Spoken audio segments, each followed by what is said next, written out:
Hello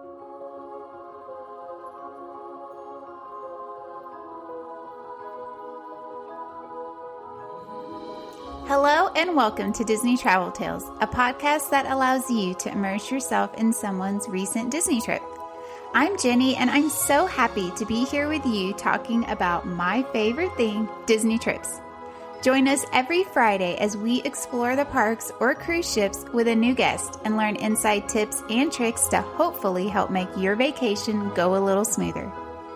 Make sure to subscribe to the show wherever you are listening so you never miss a new episode. And I would love it if you left a positive review on Apple Podcast or Spotify. This is the easiest way to support the podcast. Another way to support the podcast is to use me as your travel agent at no cost to you. Email me at jenny@trolleylanetravel.com. Let me do all the hard planning while you sit back and count down the days to your vacation. Okay, so let's get going with today's show.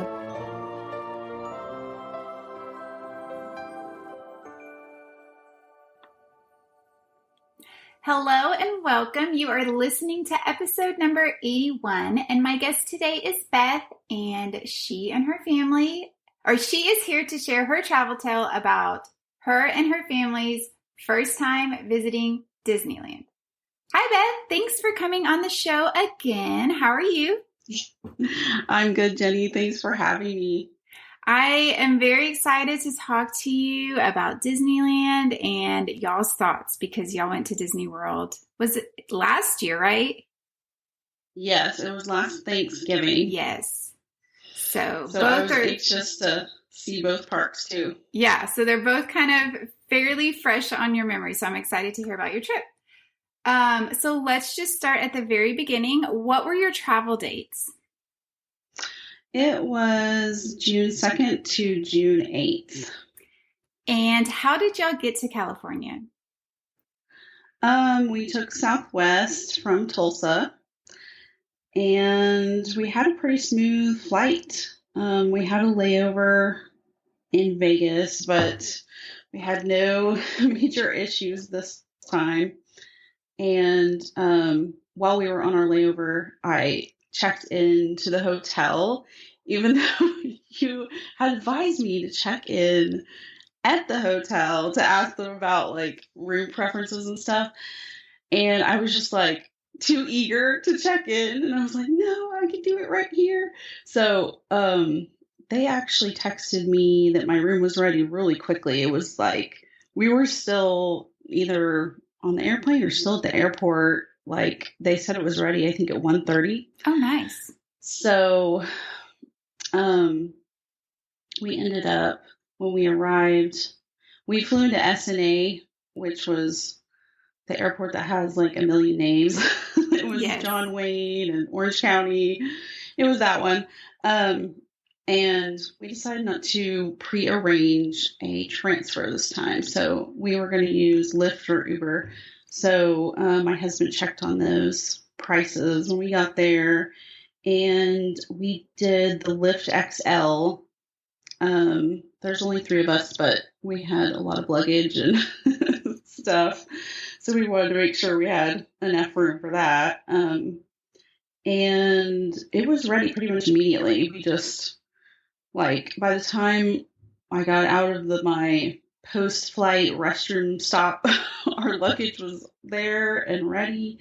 And then he just kind of scheduled on the way to the rideshare area.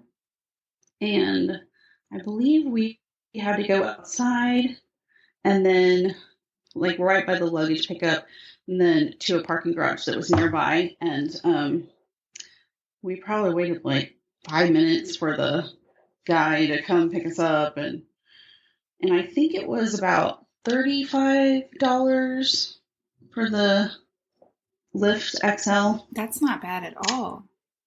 Yeah, I was really happy with that. And then it was like $3.15, I believe, or $3.30. There was a lot of traffic, but you know, I think it was kind of just standard California traffic. Mm-hmm. And the driver said they were still in school out there.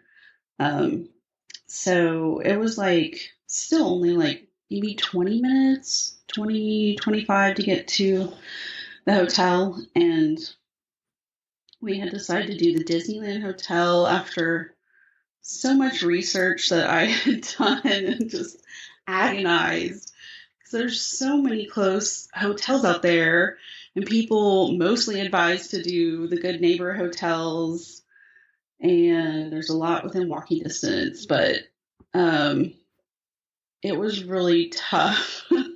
And I had prioritized having a nice pool for my daughter, and then also walking distance.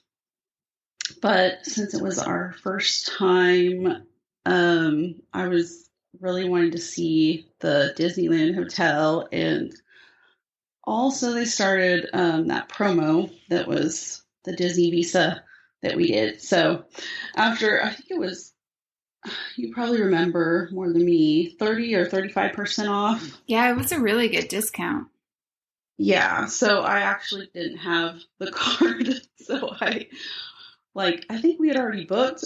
Then I applied for the card, and we had to rebook. But so that took, I don't know, 2 or 3 weeks to figure all that out. Yeah, but was still able to get, and I had to upgrade the room because to get the discount, you had to have, I forget which level. You had to have a preferred pool view, I'm pretty sure, was the lowest level.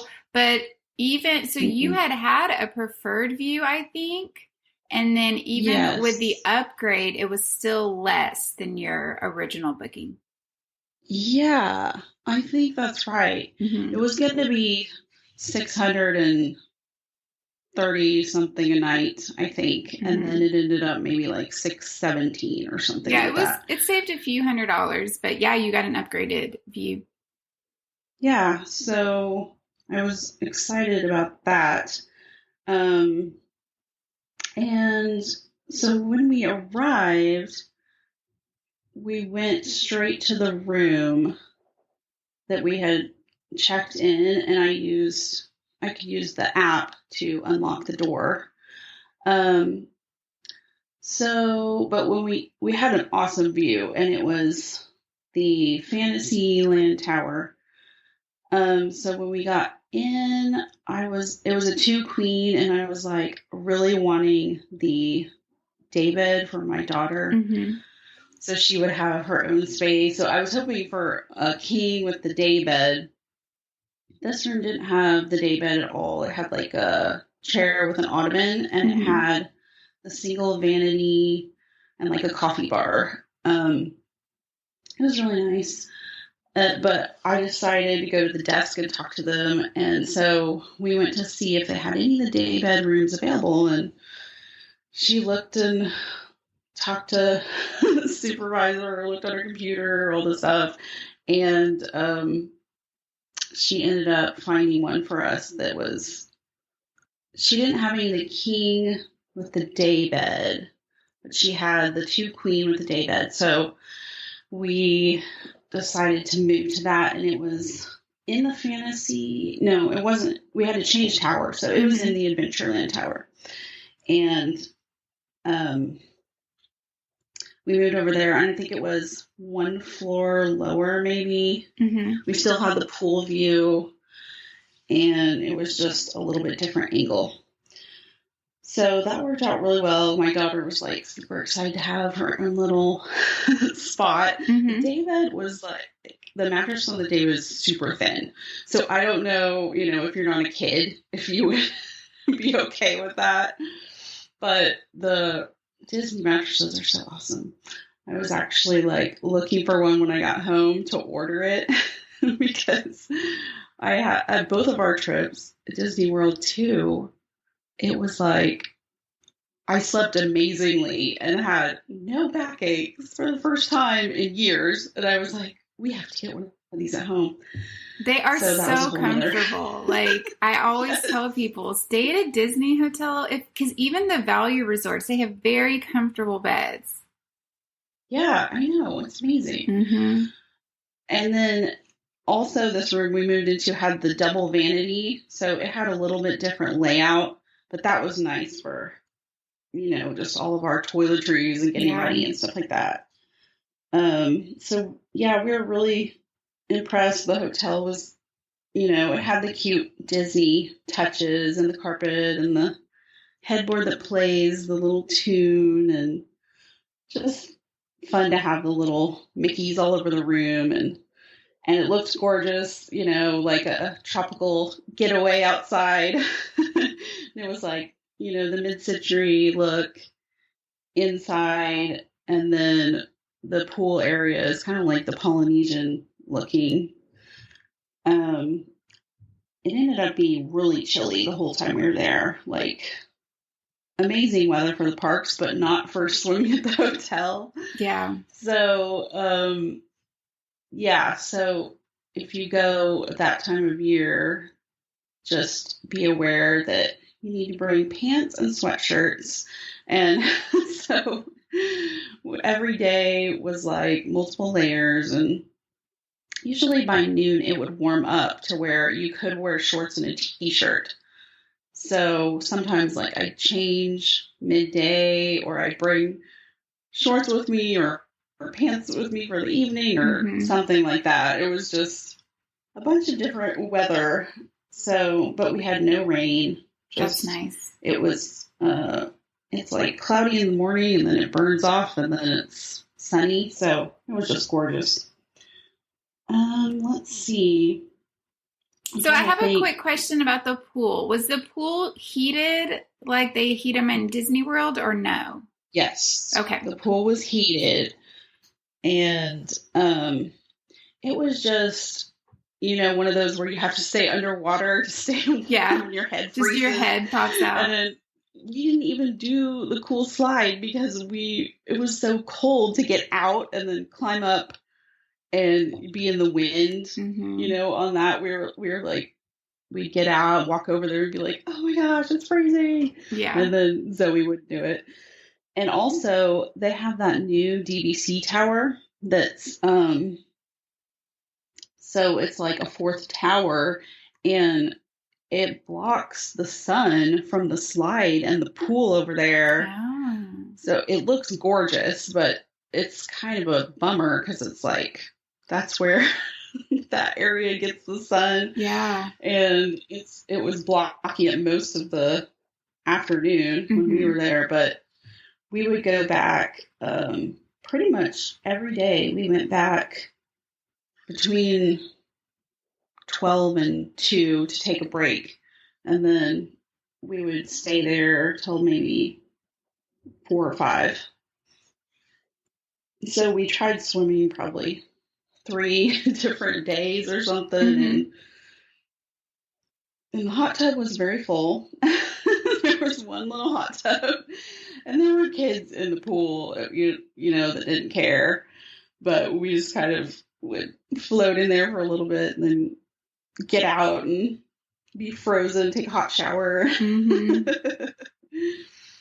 But it was really nice to have the proximity. It was just right by, we had to walk through downtown Disney, which is not short, but we could still walk it in like 7 to 10 minutes, depending on how motivated we were. Yeah, that's not bad. Yeah. And we took the monorail too, which was just very close. And you go through security right there before you get to the shops and restaurants. And so that was one thing that was different. Their security was way different than Disney World, and they don't have the same scanners, I guess. So they had to check your bag every single time. Oh. So you have to open every single compartment and show them, and some of them were more thorough than others, but some of them would like literally take everything out of my bag and look at it. And some of them just kind of poked around, but I never had the problem I had at Disney World with setting off the the scanner because you don't walk through the scanner with your bag. You put it to the side because the guard has already checked it. Mm-hmm. So you just walk through with nothing on, kind of like, I think Universal was more like that. Mm-hmm. So sometimes it took a long time. It just really depended on the person you got. But definitely you need to allow probably 5 to 10 minutes, maybe 15 if it's a big crowd. Like we got there, we try to get there for the early entry, which comes with the hotel, and it was 7:30. So we tried to get there at 7 or 7:10, but I think it was more like 7:15 we get there, Yeah. I had good intentions of getting there at 7, but because you got to have at least 10 minutes to walk to the gate, and so it's good if you get there at 7. And there was a huge line for the monorail too. So, but anyway, like our first day, we didn't really do anything except kind of check out the hotel. We went to the pool for a short while, and I ordered groceries that night to be delivered, and I think I ended up using Target this time through Shipt. And then we also did, for dinner, we mobile ordered from Tangaroa Terrace, and I messed around with trying to decide if I needed a reservation for that night, and I just decided to test out the mobile order, and it was really good. We got like teriyaki bowls. I think Ron got salmon, I got chicken, and then I got the chicken tenders for Zoe.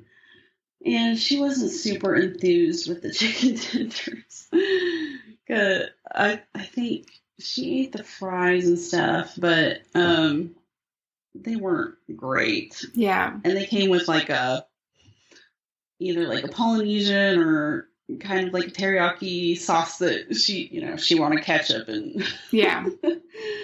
She's super picky, but they come with like chunks of pineapple or fresh pineapple to eat, which was really good. And it was pretty convenient to mobile order, and then you can sit on the terrace there. It's like back to back with Trader Sam's, but there's like a walk-up bar where you can order, and then there's a little like quick service room where you can grab snacks, or you can place your order in there for the Tangaroa Terrace, and there's a few seats in there. We kind of had to wait most of the time we were there for a table and kind of wait for someone to leave because it was pretty busy. I think we went down there at like 5 or 5:30.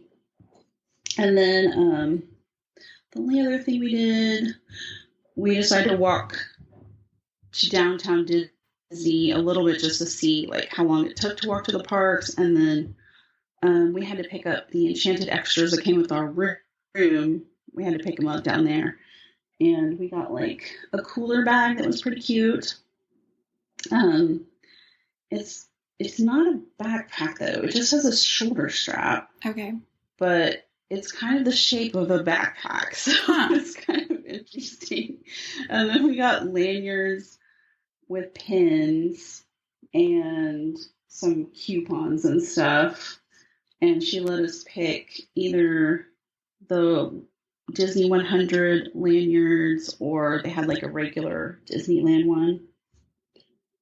So that was pretty much what we did on our arrival day. And we got to bed early so we could do the early entry at 7:30. So let's see. We still have to do the park reservations. And I did, since we had pre-ordered the package with Hopper and Genie Plus, I just decided to do every other day. And Disneyland, which is nice, you can hop at 11 a.m. So we had Disneyland reservations the first day and super excited to check that out. And I looked at the crowd calendars and all that and tried to figure out the main issue was it was during grad nights. And so I was worried, like, okay, when is this crowd going to come and where are they going to be? And the actual event is in DCA, but they have the option of, getting hoppers, going to Disneyland and all of that. And so it said, when I looked back later, the crowd was a 6 out of 10 at Disneyland on that Saturday, which is not bad. Not at all. And then the DCA was only 5 out of 10 that day. Wow. I know. I was like, okay, and I was trying to get our trip as close to the start of summer as I could because of that. I think it helps too because California is still in school. Yes. When y'all went. And I was trying to go in May and we had to change it because of a blizzard we had like at the end of February. Mm-hmm. And so that was another reason why we had to rebook. Because it ended up, it would have been fine.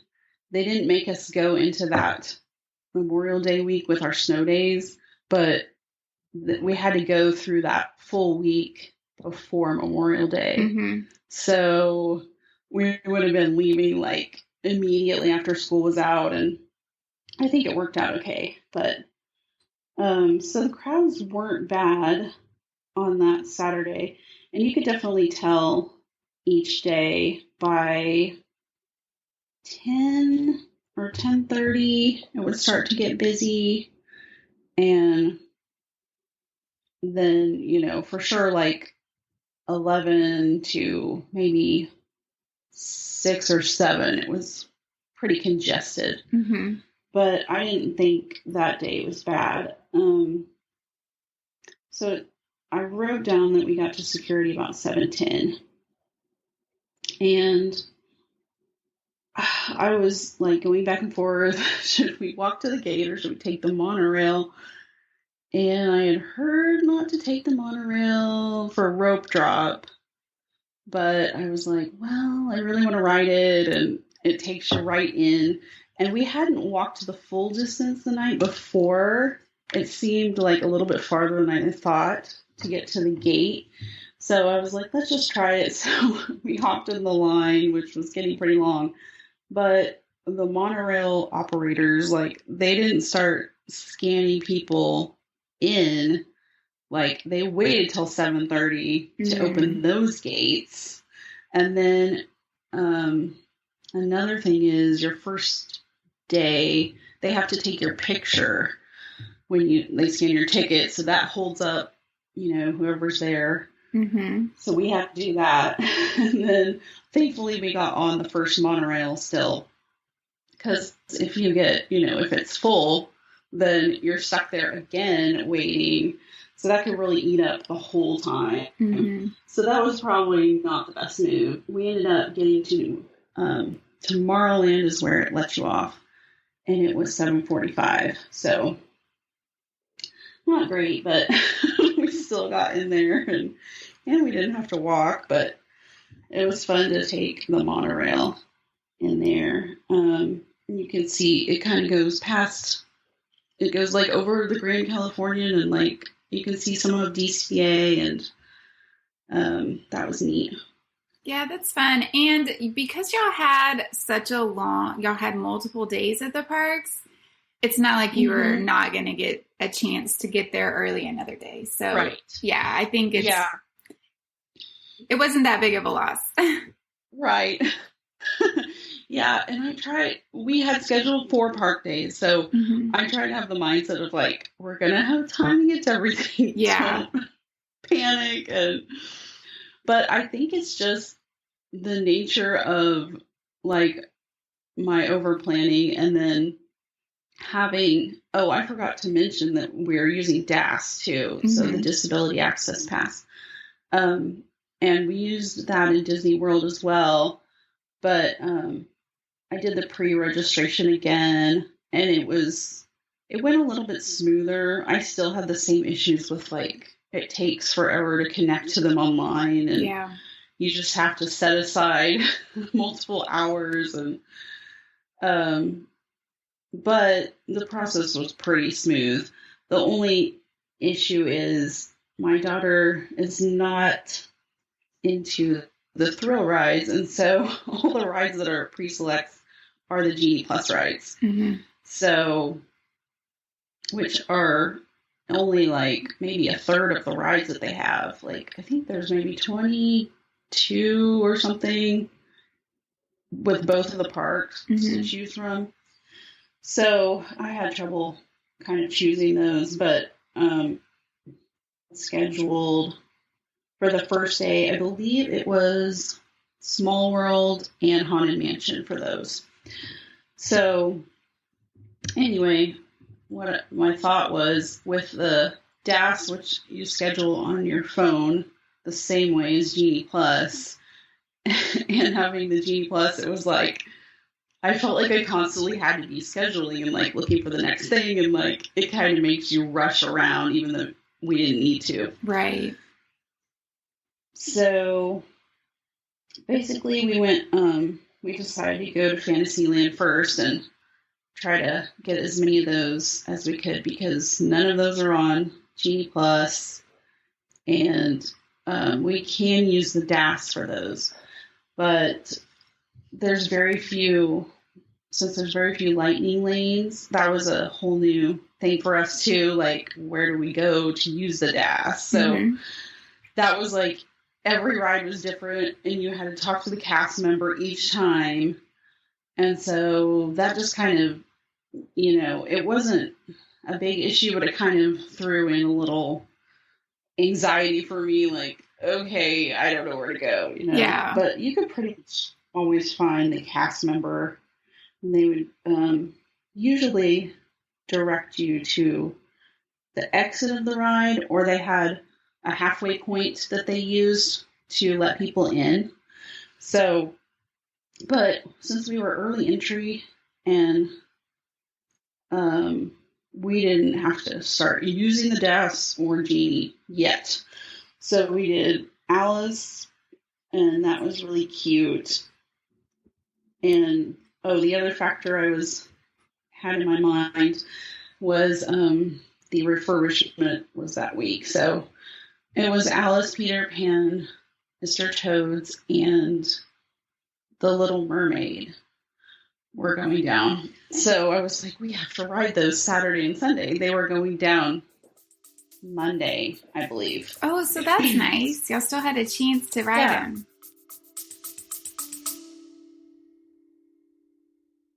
Hey parents, do your kids listen to podcasts? Do they like solving mysteries and flexing their imaginations? Mysteries at Riddleton Elementary is a new children's mystery podcast. Your kid can join Billy Bonanza and Susie Sockington on exciting and wacky adventures as they attempt to solve mysteries around their school. Mysteries at Riddleton Elementary is available now on all podcast platforms. Yeah, they were going down, I think, on the 5th or something. Yeah. So I was okay, on the 3rd and 4th, we have to ride them. So we did Alice in Wonderland, and then we went right over to Peter Pan, and it was 7:58, so it was almost time for the park to open, and Peter Pan was already posted at a 15-minute. I don't think it took quite that long, but we just did the regular line, and then we went right to Mr. Toad's next door after that. And what did y'all think about Mr. Toad's? It was so weird.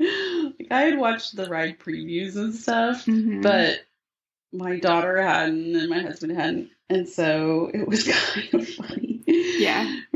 I was okay, there's gonna be a weird scene, don't worry. And then Zoe was like, what is going on? Why are we like having fire? And it was funny when it goes so fast, you're just like, what just happened on that ride? That was so weird. Yes, it's so weird, but I love it. Yeah, I know. We pretty much like all the dark rides like that, so we're just like, I don't care what the story is. It's just fun. It is fun. And she hasn't seen any of those cartoons, so like I remember growing up watching Mr. Toad and those guys, but yeah, she was just like, what is this guy? But the little building was so cute.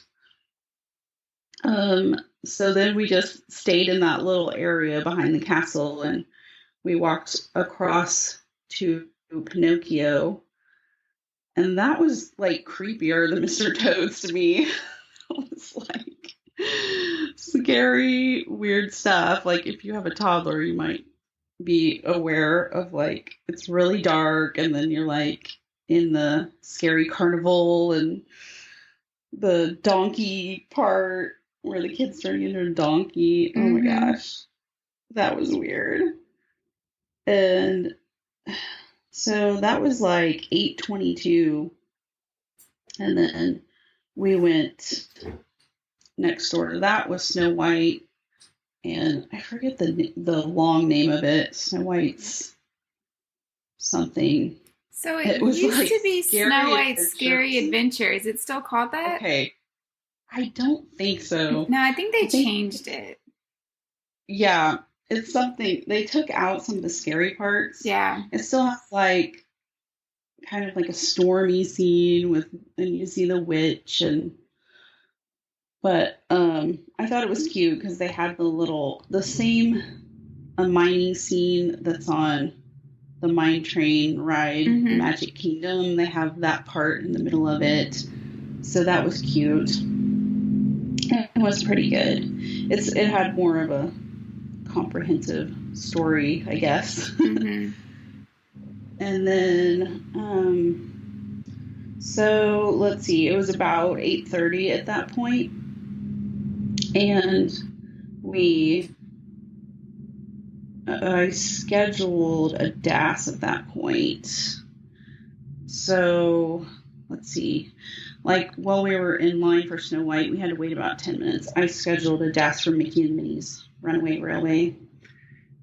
And so I also scheduled a Genie Plus, I believe, for Roger Rabbit. So we were going to go from Fantasyland back to Toontown, and that was super cute because they have just reopened it from refurbishing that, and it was so cute. They had like a blue sky where it looks like there's hills, and it's a really neat like forced perspective look, and then everything's just bright and fun, and it was pretty busy back there, but it was really crazy by the time we left that area.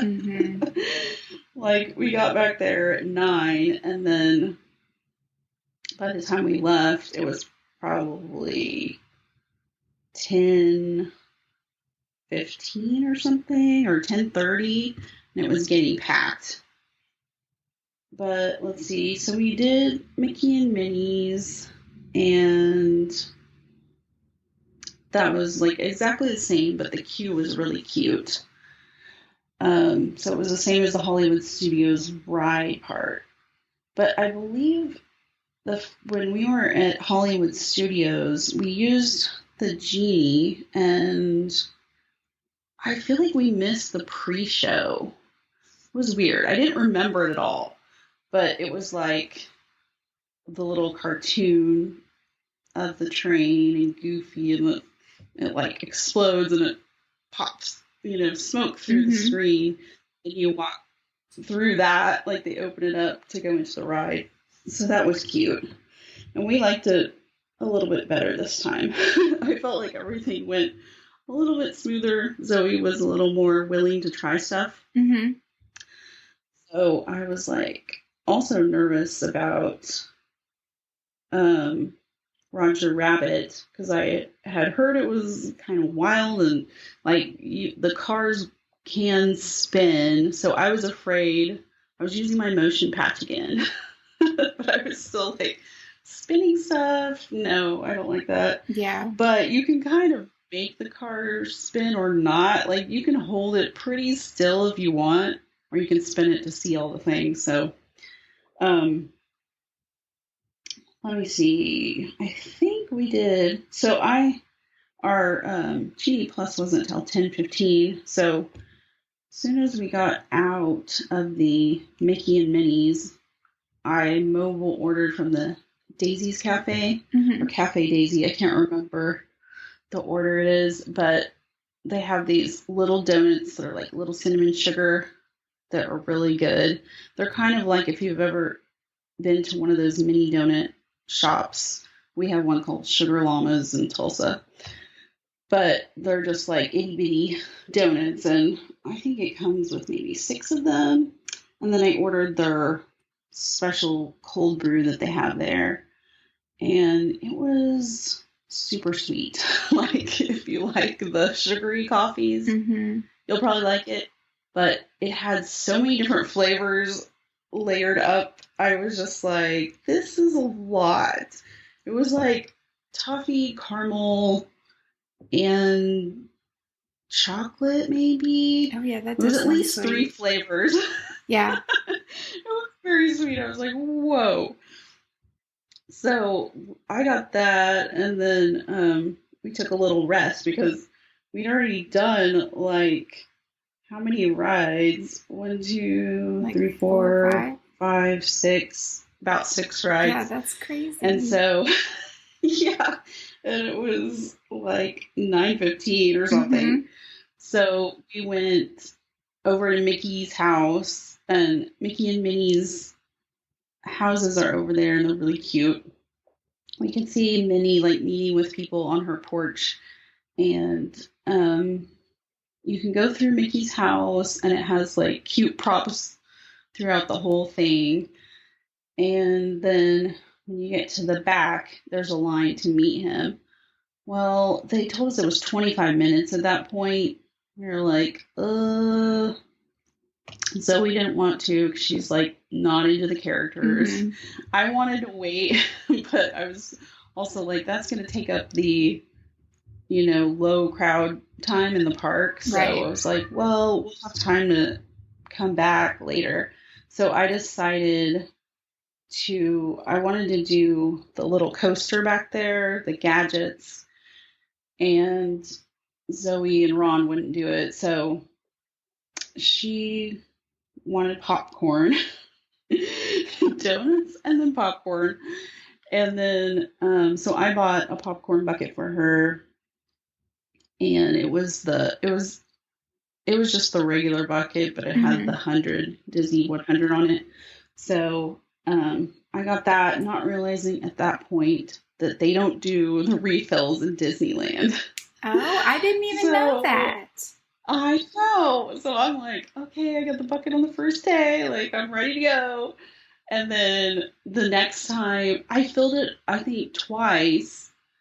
I just, like, bought the refill and put it in there. And then at some point, when I asked for a popcorn refill, the cast member was like, we don't do refills here. And I was like, oh my gosh. Like, I'd been just paying for, like, the regular small bag and not even thinking, like, wow, this is, like, 3 times the price of a refill. So I think it was $5.50 for the small bag. And I must have bought, like, 4 of those without thinking, like, okay, this is not a refill.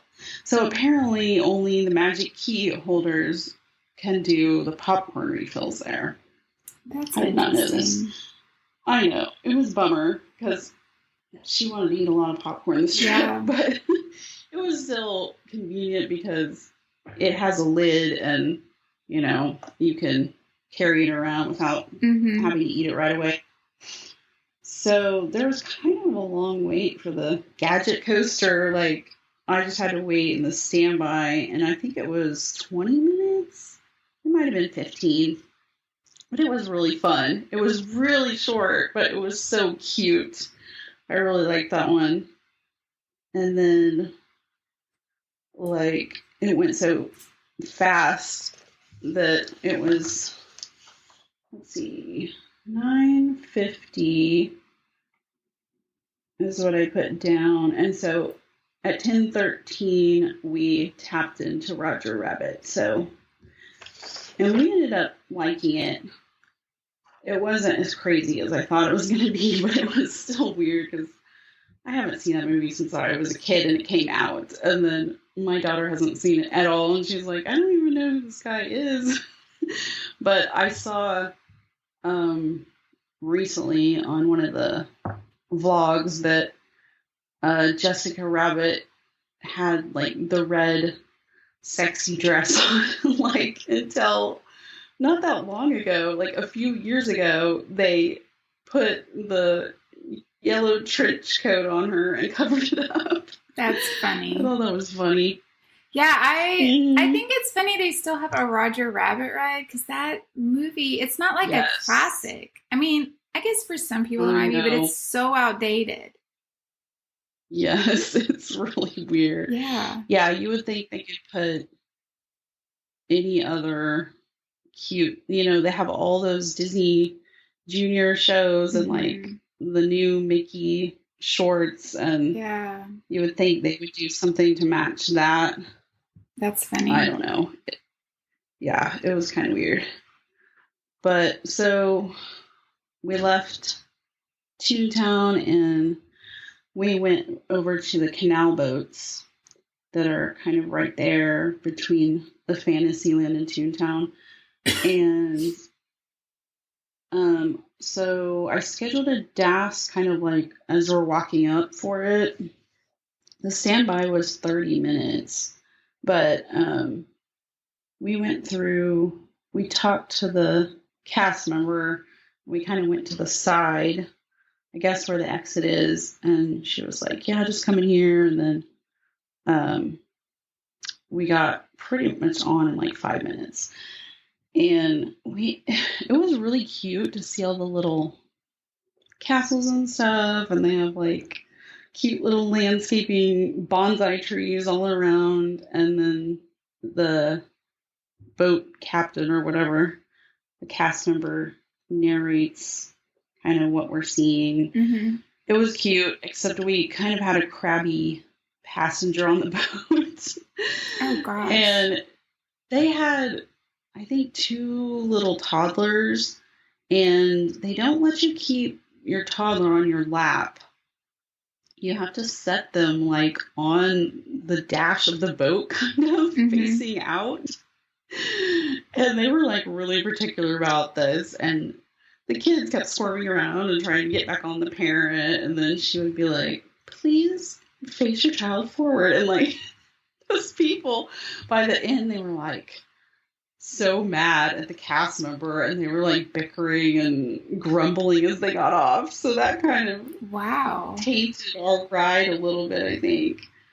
But oh my gosh, yeah, it was cute, but we were like, I don't think we need to do that one again.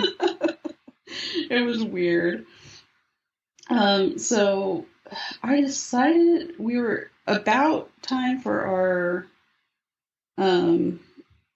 let's see, I think our first DAS was going to be the Small World, but I'm trying to remember when we did Small World.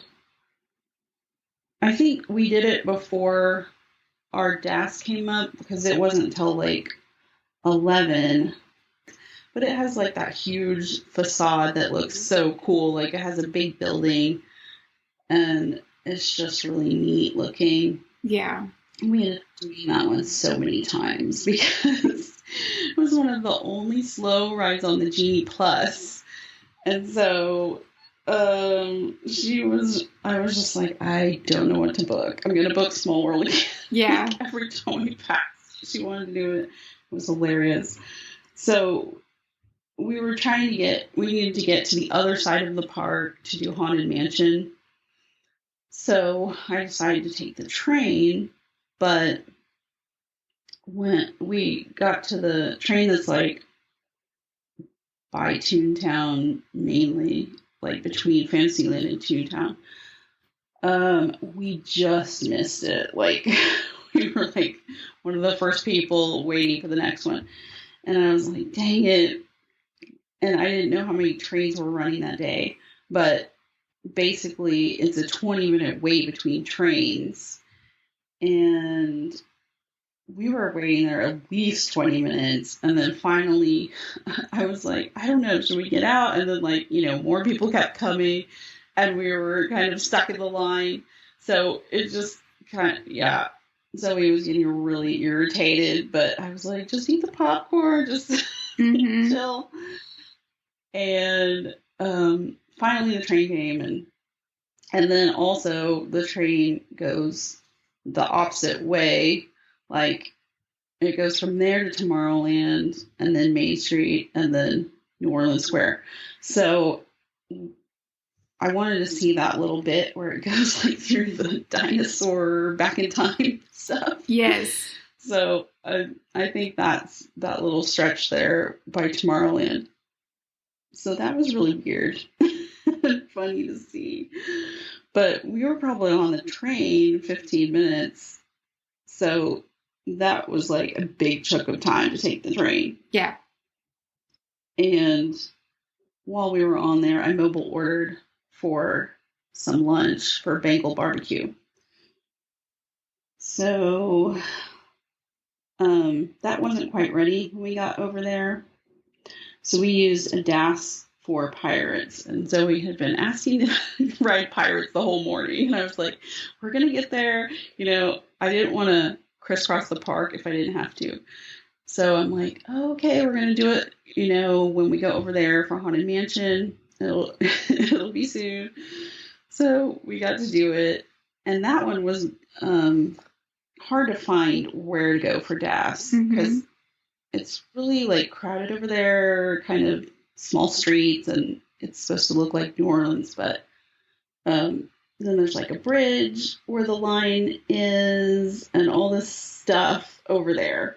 So we were like, where do we go? Where is even the exit? We had no idea. And so finally I found a cast member up there and asked them, and we had to go under the bridge, and there were some cast members standing there, and we just were like, where do we use the DAS? And so they took us from under the bridge up through kind of like on the other side of the line, and they let us in at like a meeting point, maybe halfway. And so from there, it was normally like a 5 to 10 minute wait, just depending. So I think we ended up waiting only like a very short time, maybe 6 minutes, and the standby was, I think, 35. So as soon as we scanned in for that, I booked Jungle Cruise, and then I booked a Matterhorn Lightning Lane. I knew Zoe wasn't going to get on it, but she kept looking at it. She's like, what is that ride? And I'm like, you can see the track if you watch it a little bit, but, you can't miss seeing the huge mountain. And then, she was like, is it a roller coaster? She kept quizzing me. I'm like, yeah, sort of, but, like, you're kind of low down, and I don't know. So after I explained that I heard it was, like, really rickety, and, like, my husband was like, there's no way I'm getting on that. So, but I had seen that it kept going down, so I scheduled it just to see if we would get the multi-experience pass, which we did. Nice. Down, like, well, we were sometime over in New Orleans Square, and by the time we got off Pirates, our lunch was ready, and it was the Bengal barbecue, like, right across from Jungle Cruise over there. So that was really close. And we got some of those skewers. We got the chicken kebab. My husband got like the meal that comes with rice and stuff. And I didn't know if there's anything there Zoe would eat, because she's like a chicken strip mac and cheese kid. But I got her the pineapple spear, and that was super good. And then I should have gotten her the little breadstick tail, but I wasn't sure. It said it was like garlic bread or something. Mm-hmm. I wasn't sure if she would eat it. And the kebabs are kind of expensive for like how small they are, but I thought they were really good. They were a little bit spicy. And they have seating there, and we kind of waited, and someone gave us their table as soon as they left. Then we gave our table to someone else that was waiting, so it's, it's a pretty fast meal, but that was nice to just kind of sit and watch the people over there and look around Adventureland for a little bit. Mm-hmm. And so right after we ate, we used our DAS for Jungle Cruise, and that was fun. My husband really likes that ride, and I was wanting to compare. Like, the Pirates was way better Disneyland. It was longer and just more interesting scenes and stuff. And then the Jungle Cruise, it was a little bit shorter. Like, it doesn't have the tunnel. So to me, it wasn't quite as fun, but, you still have the skipper jokes and everything. Yes. I love the skipper jokes. They're so great. Yes. And Ron actually got some Jungle Cruise ears to wear for this trip. He was like, I'm just going all in. I'm going to wear the ears. They were so cute. And they were actually a Disney World 50th ear, but it like a little dangling like anchor, or not an anchor, but it had like the little wheel on the ear, and it had something dangling off, like a parrot or a pineapple or something. I can't remember. That's so fun. They were really cute. And we had a pretty good skipper. We rode that one a bunch of times too, but the DAS for that one was it was at the, like, a little bit further down. So, like, past the building where the line is, there's a line on the side where you can find the cast member to scan you. And they also load the wheelchairs there. So a couple times we had to wait for them to load, but they load the DAS line on the boat first, and then the boat floats down to the other line. Okay. So it takes a little bit extra time, but we didn't wait very long, and that was fun. Well, after we scanned in there, I scheduled Winnie the Pooh for our DAS next, and we had the pre-select for the Haunted Mansion. So we walked that direction back towards Northern Square, and then I think we waited very short time, maybe 10 minutes probably, but I really liked the mansion there. I thought it was interesting. Like, it felt more creepy or something. I don't know. But the inside ride felt pretty much the same. They had the Hatbox Ghost that was a little extra scene that was cute. Yeah, that was pretty fun. And we ended up letting the pre-select for Small World expire because we had done it and then didn't want to walk all the way back over there to do it again at that point. Yeah. So we went from that to the Critter Country area, which is now just Winnie the Pooh. Sadly, we missed Splash. I know. She was upset when they were like, we're closing it, like a few days before we got there. And like our original trip, we would have been there for that. But it would have been insane too. Like, oh yeah, that ride was so busy those last few weeks. Yes. I'm kind of glad we weren't there for the last day because it would have been so crazy. But yeah, we went and checked out Winnie the Pooh. She really loved it in Magic Kingdom. And this time she was kind of like, okay. Like she realized right away that it didn't have the Tigger part where he bounces around. Mm-hmm. And then, I thought the ride vehicles were really cute, like a big honeycomb and, or not a honeycomb, a beehive. Mm-hmm.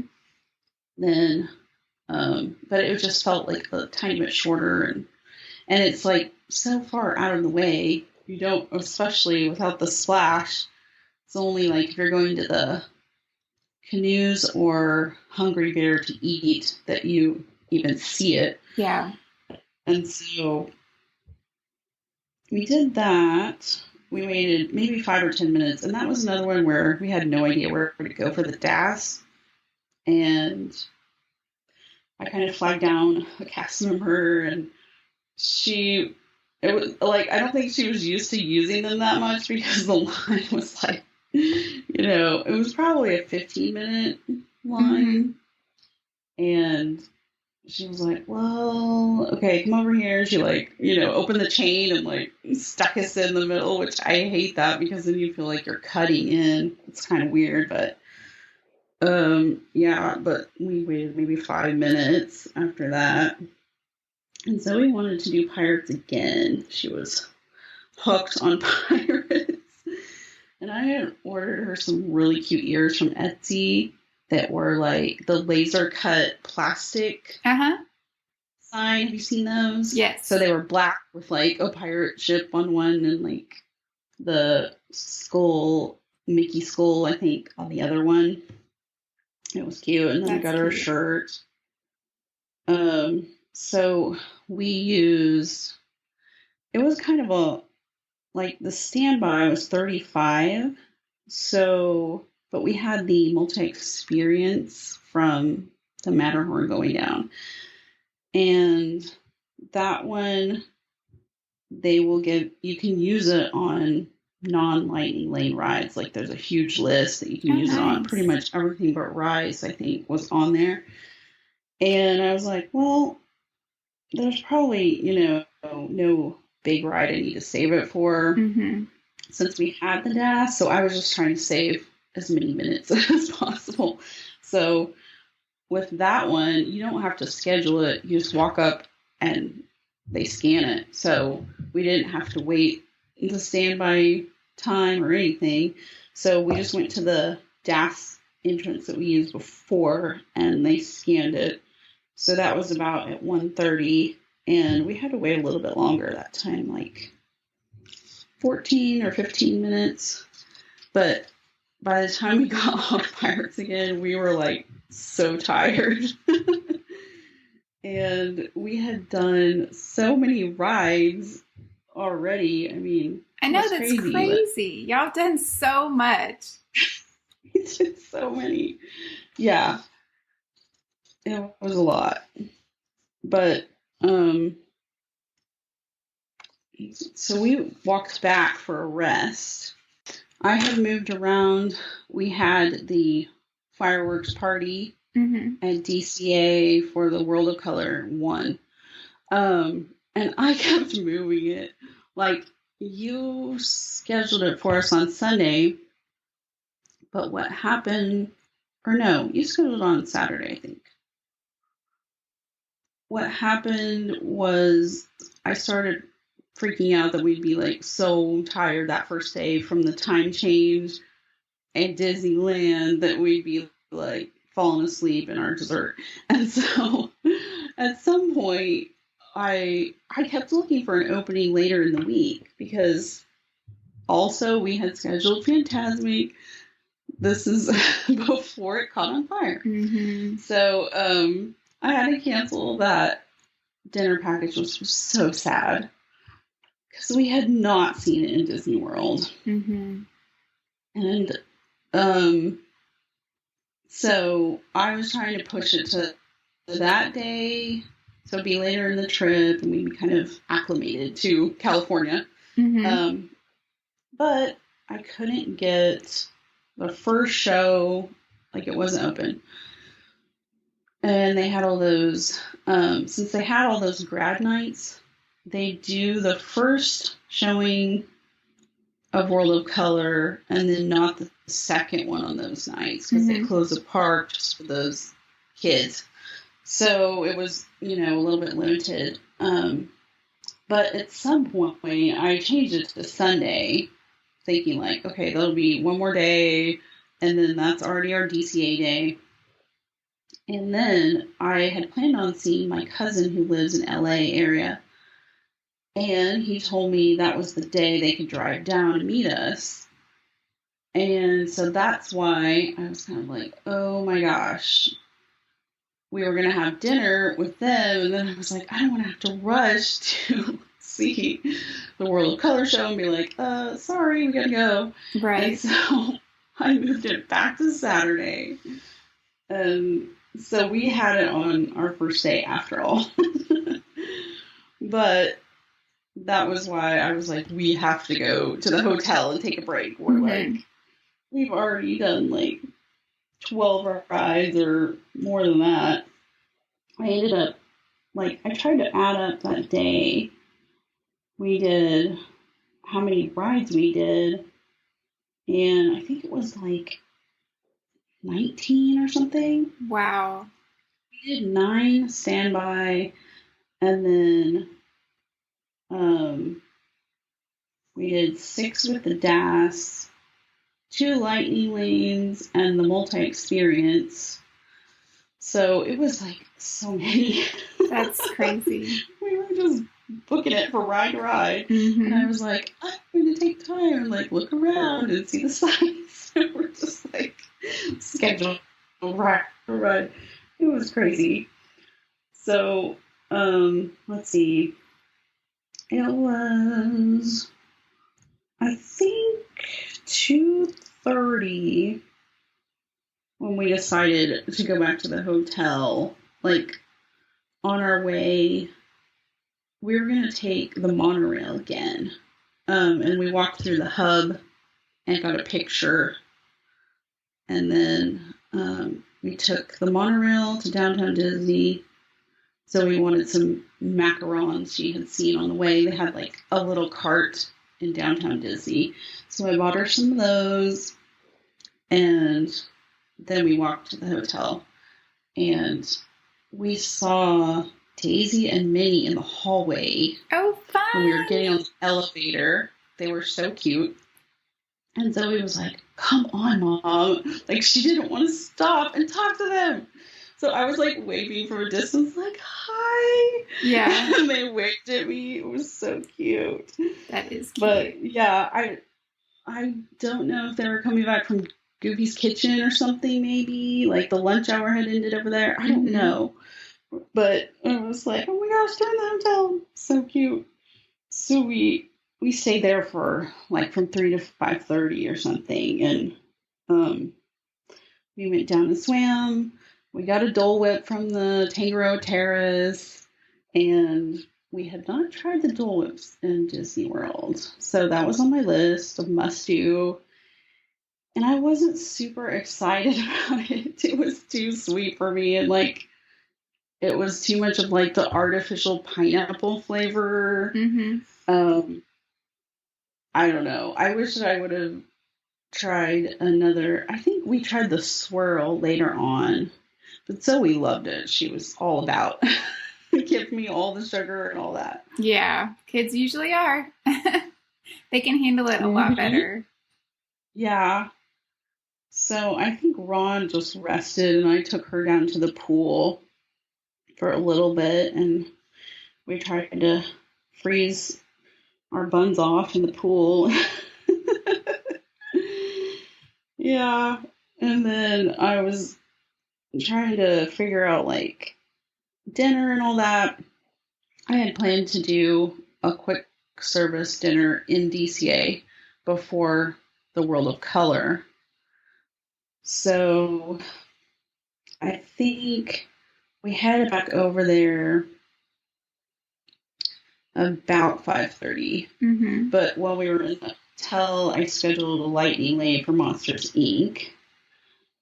And that was for about 6:20. And it was like a huge standby line. I think it was 75 minutes. Wow. Something like that. Yeah, that thing got busy. And once we got, I mobile ordered for Pen Test Kitchen. So everybody said it was really good. And they had like the unusual things you can order, funny sizes, and and it had like little like a lab, like metal trays with like graph paper for the little placemat and stuff like that. So that was cute, and it was pretty good. Like, my husband got a kebab again. It was a beef skewer, and I can't remember what it came with. I got that. There's peanut butter and jelly and banana and bacon sandwich. Oh, wow. So it had a lot of stuff on it. But it was really good. And then I just ordered that humongous pretzel for Zoe because she's like just a bread kid. And I think I ordered fries. That's like her thing. Fries and bread.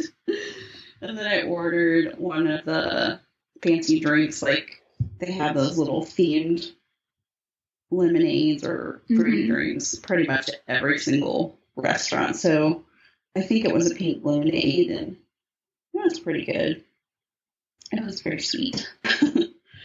And then by the time we finished that, it was time for the Monsters Inc. lightning lane. So we kind of walked through Avengers Campus and looked around a little bit on the way. I think that's when we got a family picture, like by the Avengers sign when we went in there. And then we kind of went around back through over to the Hollywood area. And I really liked the Monsters Inc. ride. Yeah, that's For some reason. Yeah, it was so cute. Like, I thought it was the best, like, themed with the cohesive story going through and just, like, really cute characters. But I don't know why Zoe didn't like it as much as some of the other, like, dark rides, but I thought it was really cute. And after that, we went over to be nearby where we had to check in for the dessert party, which you check in at the like, what's it called? Grizzly Peak area. Like around there by the Redwood Creek Challenge Trail. It's back in there. So we passed by Little Mermaid on the way, and she really wanted to do that. So I think I used the DAS on that one. No, I don't think we did, because it was only like a 10-minute wait, so we just walked in the line and did the regular line on that one, yeah. Because that was one of the ones that was going down, and I was like, we have to do Little Mermaid today. It's going to be not here next week. So, and it was exactly the same, I think, as the Magic Kingdom one. Yeah, I think it is. Yeah. It was fun. And we had just seen the new Little Mermaid movie like the week before. Let's see. So I was planning to check in for the party like about 7:30. Because I heard like you get like table preference the earlier you check in. There were already some people over there waiting, but it was really like an ambiguous situation. There was like kind of like a podium in the middle of the pathway there, and we just checked in there, and he said to wait like to the side. So we probably waited for like 20 minutes. He said he was going to take us over to our tables, and I kind of wish I would have just taken Zoe to do maybe Little Mermaid again or something, or walk through the Redwood Creek Trail, because I didn't know we were going to be just sitting there like on a bench. Like, we used the restroom, which was right by there and stuff like that, but it was kind of a wasted 20-minute, I thought, 'cause I didn't know when they were going to take us over. And they waited till like 7:55 or 8 to then walk us over in front of the water to where the tables were set up. So we were still kind of full from our dinner. We weren't like ready to gobble desserts, but they brought out like, we each had the exact same plate, and it had a ton of stuff on it. It was like a bunch of, like a stack of cheeses, but they were like those kind that you get on like a party tray, like the rectangle. It was that, some strawberries and crackers, and then a bunch of desserts. Like, they're all mini size, but like there was like a cheesecake, and then like a little butt cake, a Mickey Mouse Rice Krispie treat. There was a purple macaron, and I think another one or two things. There was a bunch in there. That is a lot. Yeah. We took a lot of it home. They brought us a box for it, and well, I think when we checked in, they asked if we wanted the high top or the regular, and I said the high top because I was worried about being able to see. So there were kind of like those little like director's chair things, and the table was kind of wobbly. The waitress was like sticking like cardboard under it or something. That's kind of funny. And then like they took our drink orders. It's a very small menu of what you can order, and my husband just ordered like the mixed drink themed one that they had, and they're really small, like I don't know, maybe a cup, like a tiny cup size, probably like a 6 ounce or something like that. And then I had seen them taking these really cute glowing Mickey Mouse sippers to all the kids, and Zoe was like, I want one of those. And she's 11, so she's a Disney adult. So I was like, is there any way she could get one of those at a waitress? And she was kind of weird about it. She was kind of like, maybe, let me see, I'll have to find out. And she like disappeared. She eventually brought her one. It was funny. She like wasn't like, sure, I could do that. She was, I don't know if she was trying to be like a surprise or if she really had to get permission. It was kind of interesting. Yeah, because it's a cup. It's not like they don't have enough. I know. I was like, yeah, we already paid like $80 a person for that. So I was like, okay, because they didn't have very many like non-alcoholic, like, you know, themed drinks that she could get. So I can't remember what she ended up ordering. I think it was just like lemonade or Dr. Pepper or something. Or not Dr. Pepper at Disneyland, but whatever pop they had. Yeah. Let's see. So I'm trying to think about the show. It was good. It was, I don't know.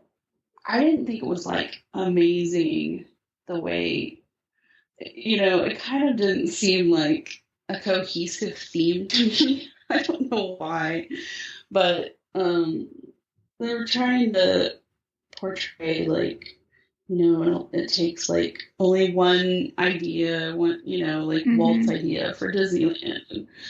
But then, like, they were trying to get like inspirational characters from multiple movies, and they play a little clip and project it on the water. So it was really pretty. And they just started recently leaving the rides open during it. Pretty much everything but the Pixar Pal Around, I think, was still running. So that was kind of cool. Like, you can be on Cretacoaster or one of those carnival rides and see the world of color going on now. That is cool. Yeah.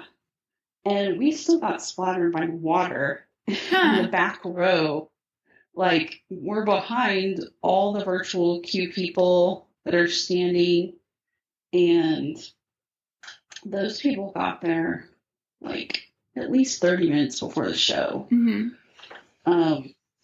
And then there was a row of tables that were low, and then the high top tables. So we were pretty far from the water, but it was a chilly, kind of windy night. So it was just blowing the splatters on us, and we were like freezing. But we were luckily, like, I had my sweatshirt and stuff, but I think my husband had only brought one pair of pants and like a long sleeve t-shirt or something. He didn't even have a jacket or a sweatshirt. So he was kind of cold. Yeah, that's nuts. Yeah, we were not expecting to be that cold, but it was kind of like, the highs were mostly in the 70s, like maybe 78 was the hottest it ever got. And then the lows were in the 50s, like in the morning and the night. I can't even imagine, especially in June. I know. I know. It was gorgeous weather. Yeah, that's really nice.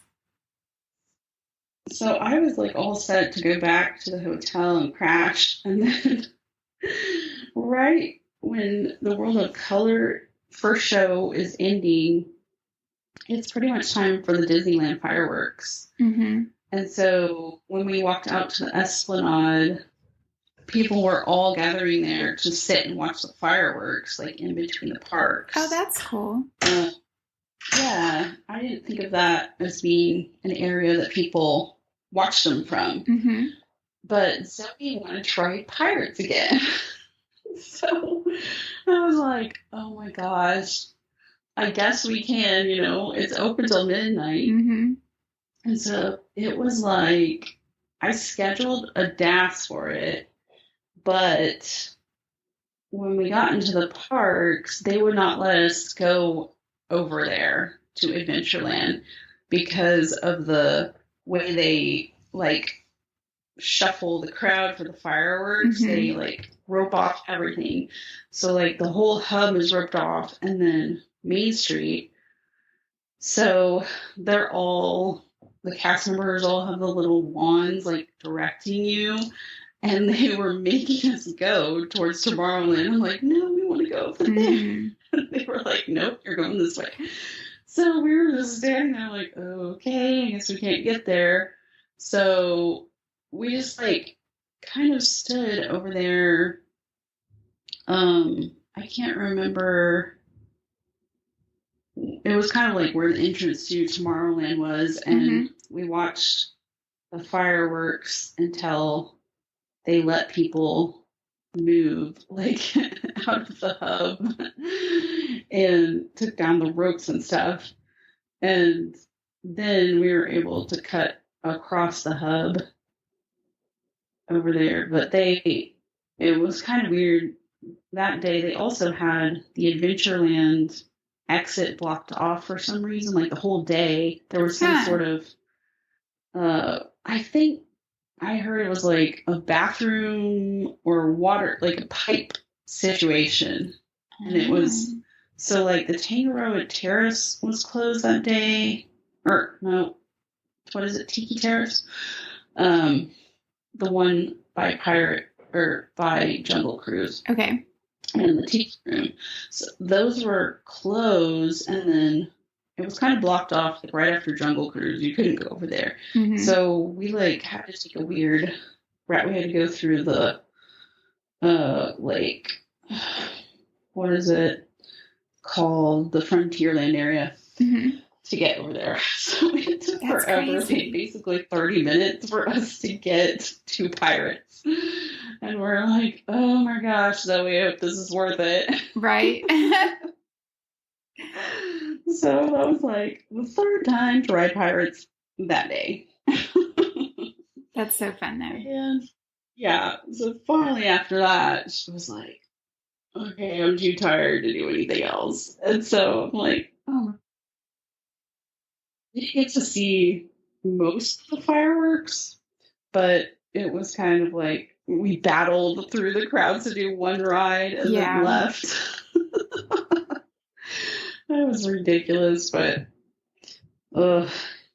yeah, we were so tired. It was like delirious. Yeah, so that was a big day. Big first day.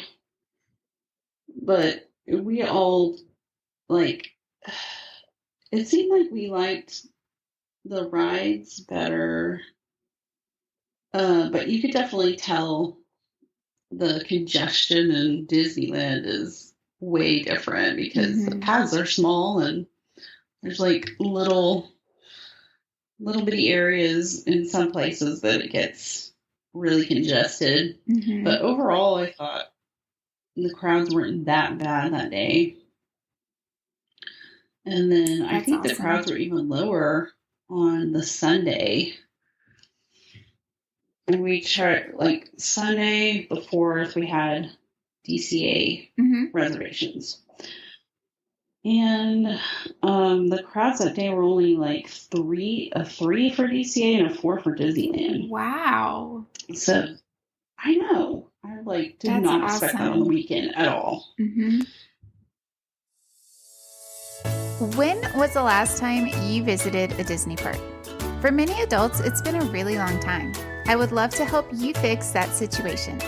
As a travel agent specializing in Disney, my job is to make sure your vacation can go as seamless as possible. All of my services are complimentary to my clients. Yes, you heard that right. I'm free to you. These services include helping you from the start finding the perfect resort to fit your needs, handling all the bookings and reservations, helping to teach you about the parks, because if it's been a while, man, have they changed.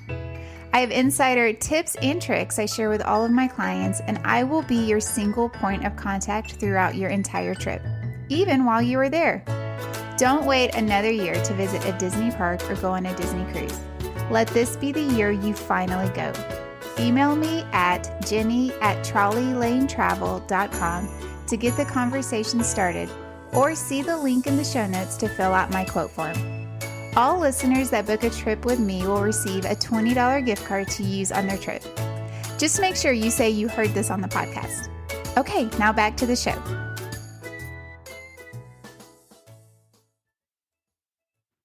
But so we're trying for the early weekend. And this time we decided to, well, we had to walk because you can't take the monorail into DCA, but so I think we got down there a little bit earlier, and it was about 7:40 when we got in there. And you do have to show your hotel key, and there's like kind of by the little hub Carthay Circle area, there was like a cast member with a podium thing scanning people over there. So yeah, we just walked. She wanted to do the Little Mermaid again, so I was like, okay, that's not, a high priority ride for early entry, but right. But the big rides were still not operating. Like Web Slingers was down and Guardians was down, and we had, I'm trying to think, the pre-selects that we had for this day were Toy Story Mania and I think Monsters Inc. But so we went to the Little Mermaid, and it was walk on, and then since we were kind of over there, we decided to try Soarin', and we had not done that because we didn't go to Epcot, so I was like really nervous about the screen things. I don't really agree with the screen rides normally and the motion sickness, but I hadn't had any issues yet. So, but my husband is really scared of heights. So I was like, I don't know. I was like surprised I got talked Zoe into doing it. And I was like, you're not really going to be flying around. You're just kind of watching a movie of flying and not knowing which row we'd be in, Right. But I think we waited just 5 minutes for that. And that's nice. Ron did not like it. He closed his eyes the entire time. And I kind of got like a little bit of a tummy ache, like when you're going over the mountain part. Mm-hmm. But, I was okay. It was kind of cool.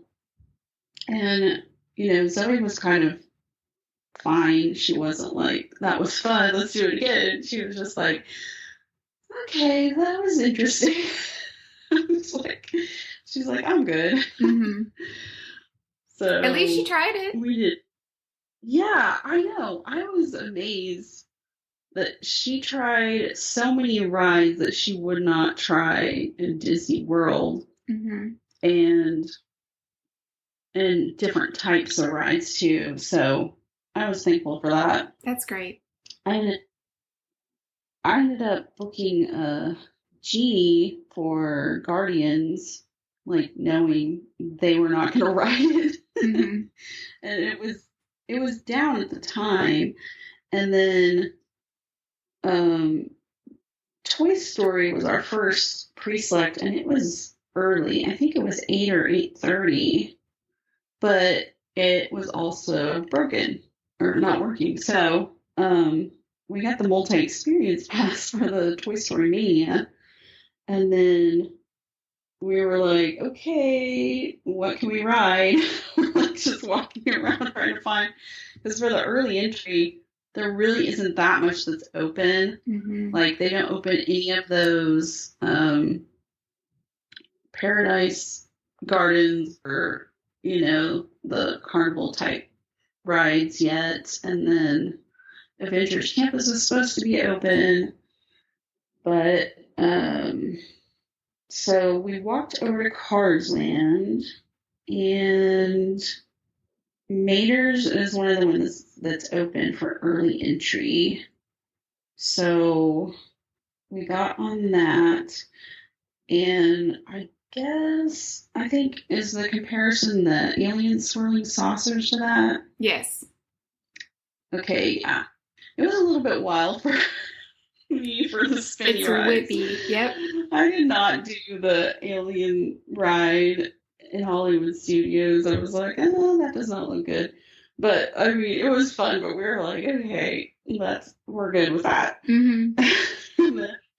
Ron didn't even get on that one. He was recovering from Soarin'. And then, so I went to do the Guardians, and I was freaked out because I don't really like those drop rides. Mm-hmm. And Ron and Zoe were not going to do it, so I canceled their lightning lanes, and I scheduled them on Web Slingers.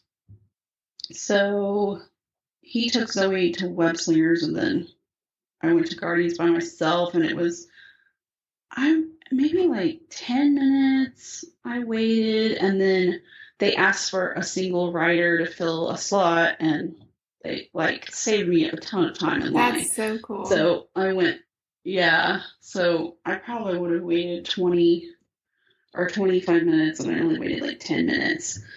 But I was so freaked out. I was like, oh my God, I'm going to die. Oh my gosh. Yeah, it was just like my ride pictures were so funny. So I'm just like gripping the seat, like, oh my God. And I don't even remember what song I got because I was so like freaked out about flying out of my seat and getting sucked out that tiny window. And I was trying to pay attention to the story and stuff, and like I totally don't remember. I just remember seeing the characters flying around, and that's so funny. Yeah, I was like, oh, I don't know. Yeah, my stomach was getting a little bothered by that one. Mm-hmm. So I was like wobbling out trying to find them. They'd already finished with Web Slingers because that ride took quite a while with like, I guess they both have pre-shows, but for some reason I was up there. I have to walk all the way up in that tower. And so we wanted to do Radiator Springs. I scheduled a DAS for it. So but I was really like, I don't know if they're going to like it. Because it's like in between, you know. I'm like, well, it's kind of supposed to be half of like the track ride. And then half like kind of like a coaster, but not like a crazy one. So I don't know. I was just like, this is going to be a total gamble. So they started asking me like, well, how fast does it go? Like they kept asking me that. I'm like, I don't know. So I'm like Googling it. And I'm like, it says 40 miles per hour. And Ron's like, nope, I'm not doing it. And I was like, come on. But we had all scanned in and we're like arguing as we go through, you know? And then Zoe was like, I don't want to do it. So Ron took her out of the line. Like they just walked back out the entrance at that point. And I was like, okay, I'm doing it by myself. But like we had used a DAS for it, so technically I wasn't supposed to use it without her. But we had already scanned it and stuff. So I didn't have to wait super long. That's nice. Because at that point, it was probably like 9:30, and there was like hardly anyone in the lightning lane. But the standby, I was already, you know, probably 45 minutes or longer. But I thought it was fun. It was definitely like faster than I expected it to be, but we didn't do test track ever. So I didn't know how to compare it, but I thought it was fun, but I wasn't like clamoring to buy the individual lightning lane. Yeah. But I would probably do it again if it was, you know, if you didn't have to buy it and you didn't have to wait 2 hours. Yeah, it is so fun. I like it. Test track, I think, goes like almost 70 miles an hour, so it's definitely slower than test track. Yeah. Oh, wow. That is crazy. Yeah. But it's a short time it goes that fast. It's just kind of like, and test track, it just feels like you're in a convertible that's just kind of driving. So. Yeah. I thought it was fun. We're not like the supercars fans, but it was really cute just to see the theming back there and the characters. We saw Mater was set up for a meet and greet over by the Cozy Cone. And then when we were just walking down the street, then Lightning McQueen was driving by and like talking and stuff. It was so cute. It's just a fun area. Yeah, it's fun. Let's see, what did we do? So I mobile ordered for flows when I was waiting in line for radiator springs. And while we were waiting, we did Luigi's.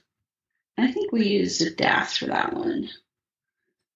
But I don't know. It was just kind of like that dance scene in the Runaway Railway with Daisy, where your car just like floats around on the magnetic track or something. Mm-hmm. But Ron did not like that one at all. He had to be in his own car, and he was just like flopping around back and forth. And we were like, this is a little wild. I don't know. I was kind of disappointed how like the two little cars rides are almost the same. Yeah. And I don't know. It was like I wanted there to be some other type of ride back there, but I mean, I guess there's not that much you could do with the cars, but it was cute. And there wasn't a super long wait for that one, maybe 5 to 10. And then we ate the flows, and it was average. I can't remember. I think we got we got the standard chicken strips and fries. And I think I got a cheeseburger, and Ron got a sandwich. But it was okay, and it was pretty fast to get it. And a cute little, they had a ton of seating and cute little area. It was still kind of early for lunch, like 11. But I've been waiting this whole time for Toy Story to come back on so we could do that. And I couldn't get her to do that in Hollywood Studios. I don't know why. I kept telling her, like, it's kind of like a video game. Mm-hmm. And it's like on the little track, like, but it was our very first park, and she had nothing to compare. And I think because it was all in a building and she couldn't see, she was just kind of like, I don't know what it's going to be, and just refused to do it. So, but it finally came back on, and so after lunch, we were able to go back there, and we used a lightning lane for it, I think. But it was really fun. I think we all liked it, and I beat Zoe. She was in my car. It was funny. I had listened to like so many podcasts and watched like how to do the games, game rides, and then I like forgot everything when I was in there. Right? Like, what am I supposed to aim for? I mean, that one was pretty easy to see. Aim for the high point things, but we weren't winning any stellar point contests, but it was fun. It is fun. And she was pretty much done at this point. It was like about noon, and she wanted to get one of those shoulder pets that we kept seeing everybody have. They're like a magnetic plushie that sits on your shoulder. And so we stopped in one of the stores on the way out of Pixar Pier, and she got the little sidekick guy from Raya. I think his name is Tuk Tuk. Oh, yeah. He kind of looks like an armadillo. That's cute. / like roly-poly. So she got him in there, and then that's when we just left to go take a break. And we did stop by the Marceline Confectionery in downtown Disney. I can't remember what she wanted, but she had seen on TikTok like a list of snacks to try. And so she had a list in her phone that she was checking off. And it was, I can't remember the thing that she wanted from that. And I think it was one of those marshmallow dipped, marshmallows on a stick, dipped in chocolate, something like that. And I got a big cookie, but it was pretty busy in there. You had to take a number and wait a little bit. But Yeah, we went back to the hotel and rested till like 3:45-ish. And then I was trying to stack the Genie Plus because I realized on day one I kind of just forgot to use it. Mm-hmm. That's what I did at the Magic Kingdom too. Since we had the DAS, I wasn't consciously looking for it to book. Right. And there weren't many rides she would ride that I could book on it. So I was trying to stack some rides for the evening, and she wanted to go back to Disneyland. So I got Autopia and Buzz Lightyear while we were resting, and we took the monorail back there. So I was really surprised to get her on Autopia too. She didn't want to drive. But I was trying to pick up all these rides that we had just not done in Disney World. Mm-hmm. Because of either her trepidation or time. And so that was one of them. And then we also hadn't done Buzz. She wanted to do that one. And that was okay. I liked the Toy Story Mania much better. I think. I don't know why. It's just easier to shoot or more fun. It's just a smoother ride. I feel like Toy Story Mania is a smoother game. It's easy. Buzz, I just don't understand. Buzz is so hard to shoot the targets. Yeah, I was killing my finger shooting and barely getting any points. Yes. And I was trying to remember what I'd heard about what to aim at and all that. Yeah, it did not go well. And then we waited maybe 10 minutes in the Lightning Lane for Autopia, and then a very short time for Buzz, probably 5. But I was surprised at how long it took us to do the Autopia ride. I was like, this is really long. And you couldn't go, it's capped out at a certain speed. Yeah, you go real slow. And I kept having to floor it to try to get through and bouncing around on the little bar. Mm-hmm. And of course it's smelly, and luckily it wasn't super hot, but I could see we were stuck waiting for the cars to be let out, let people off and on and stuff for quite a while, just sitting there smelling the fumes and the sun's baking down. Yep, this is ridiculous. Why do they have this? Some of those old rides are hilarious. Let's see. So, of course, we wanted to do Pirates again. So I scheduled a DAS for that, and that was around 5. And then we went straight to use the DAS for Jungle Cruise. And I forget what.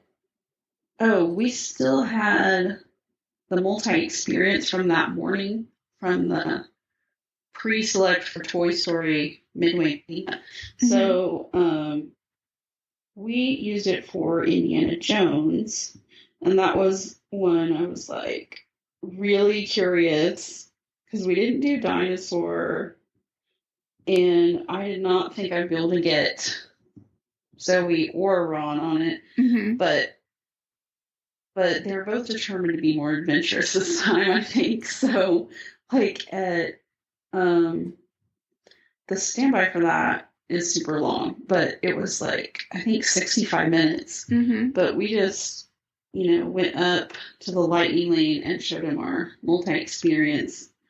And I think we still waited 20 minutes in the Lightning Lane.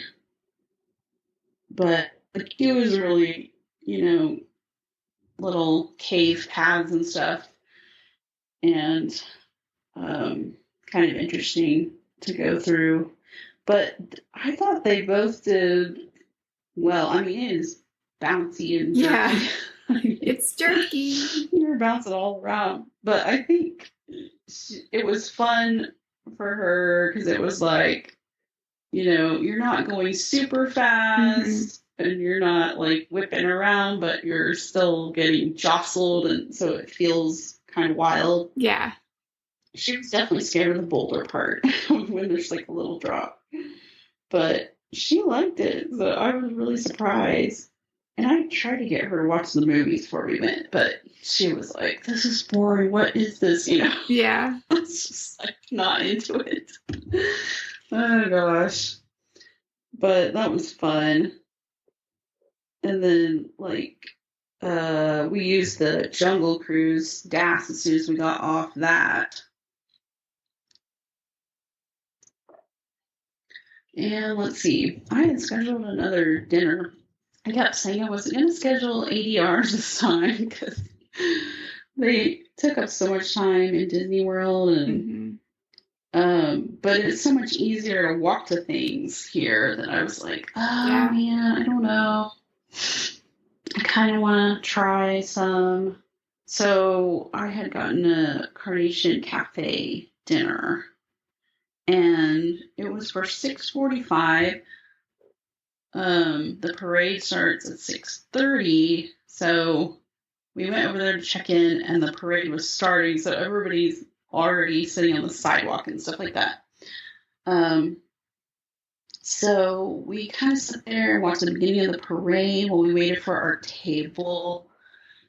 And Zoe's not really into parades, but I wanted to see. I think it was Magic Happens. And it was cute. They had some wild outfits and crazy dances, but I got to see, we saw the Wizard Mickey float, and then, the Fab Five dancing, and then there was, we saw Moana, Frozen, and Coco. I think that's all we waited for. And then our table was ready, and we had an inside table, so there is a thing where some people will schedule a 6:30 dinner and ask for the outdoor table so they can watch the parade from there.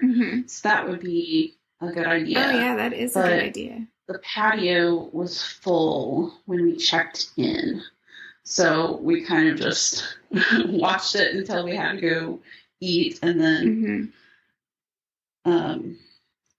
but the food was really good there.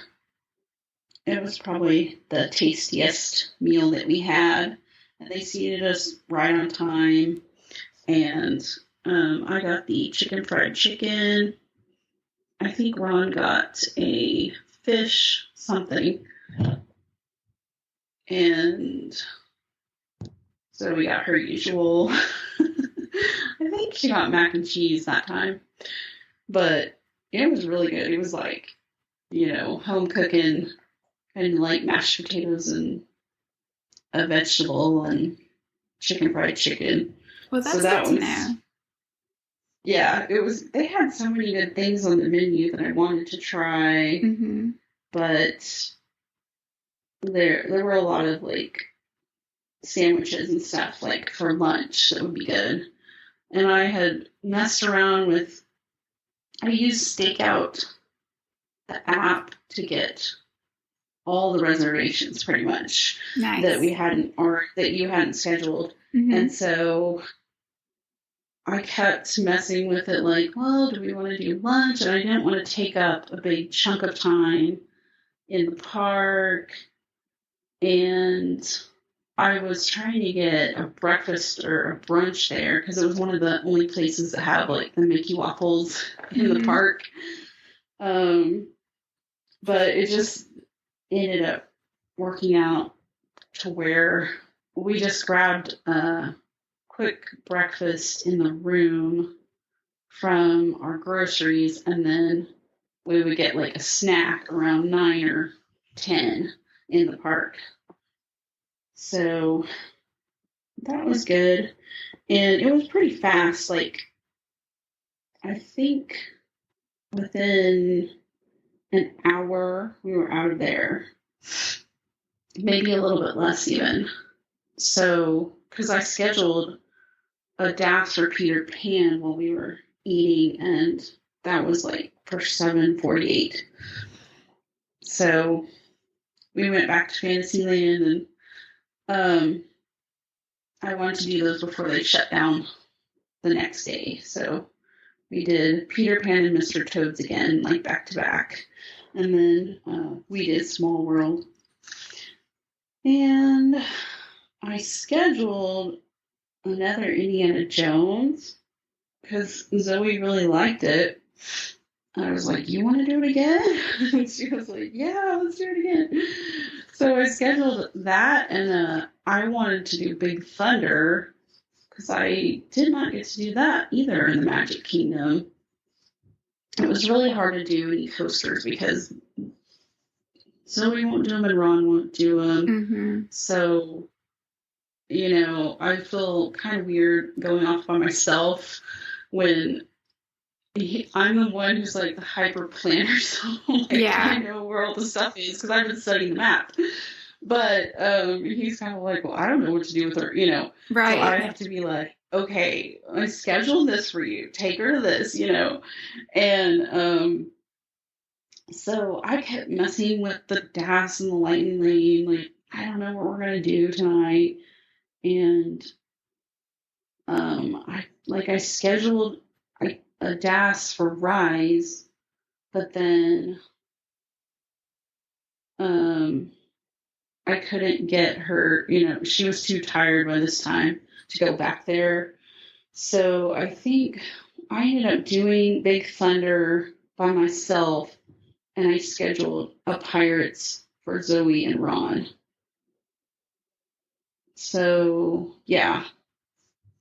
So that's what we did when we left Fantasyland. I was like, okay, I'm going to stay here. We went like the back way to Big Thunder. And I was like, I'm going to do this coaster. You go right over there. You can see it, it's right across here. Mm-hmm. So they went and did that, and it worked out. And Big Thunder was so fun. It was like 8:45. So it was like getting dark while I was waiting in line.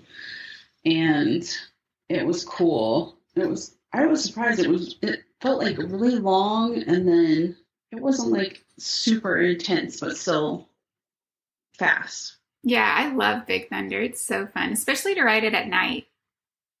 Yes. I think it was more fun because it was dark. And I wanted to ride it like during the fireworks, but we were just like pooping out. So on the way to meet them, I scheduled an immediate Haunted Mansion for myself and walked on that. And then Indiana Jones was down.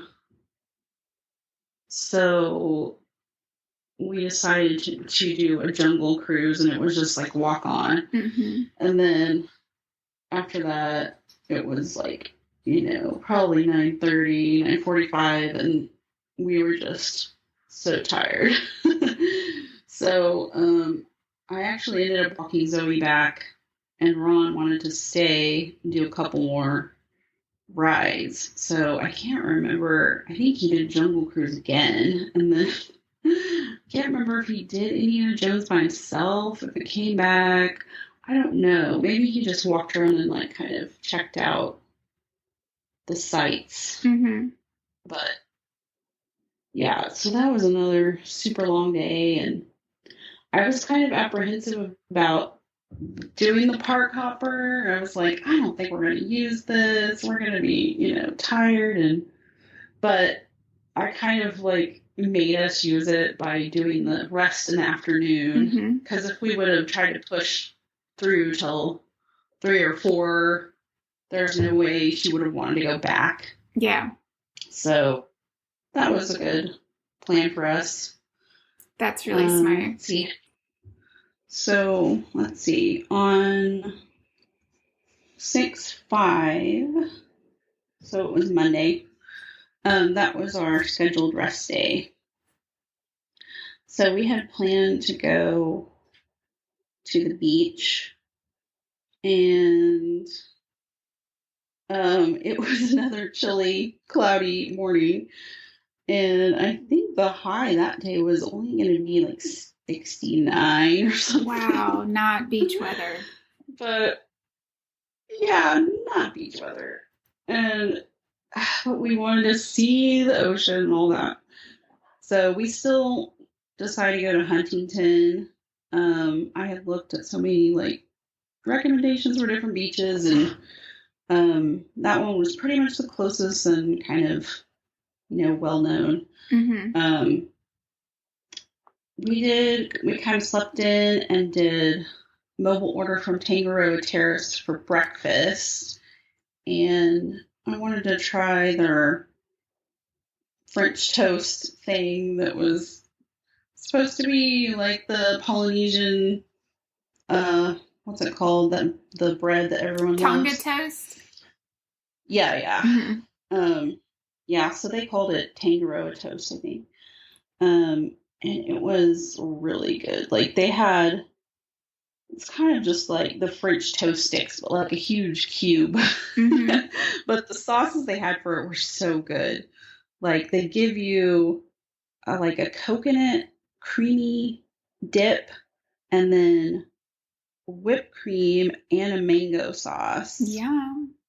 And I think another sweet sauce. And it had like coconut shavings on it, I think. And then for the kids, you could order a Mickey shaped one that was smaller. And so I got that for Zoe, and I got a yogurt parfait and like the regular breakfast plate for Ron that was like bacon and eggs. Mm-hmm. So that was fun. It was kind of chilly and cool outside, and it had rained like a little shower in the night, I guess, or the early morning. And so everything was wet. We were like the only ones up there trying to eat outside, and we had to there's like one table that was under an overhang that we were eating at. But it was really relaxing and nice out there by the pool. So we hadn't rented a car when we got there, but I found out you can rent them at Paradise Pier. They have like a kiosk for Enterprise. So Ron went over there while Zoe and I were getting ready, and you can reserve it online, and then they bring it over to the hotel for you. So they don't have like, an inventory there, Mm-hmm. but they have it like sent over. So it took till about like 10 a.m. for this to get figured out. And then we drove to Huntington, and it was maybe like a 20-minute drive. And it's like a really deep beach. So they have like paid parking all along there. And we just picked the area that was right by the big pier, and we parked, and we like set up all our stuff, and Zoe's freezing. It's super windy, and we're like, there's a few people like surfing in wetsuits and stuff. There's not like people playing on the beach really. Mm-hmm. And water's totally freezing. Like we put our feet in, we're like, oh my god, ice cold water. Yes, it's so cold. So she was like huddling under the towels and like burying herself there. Mm-hmm.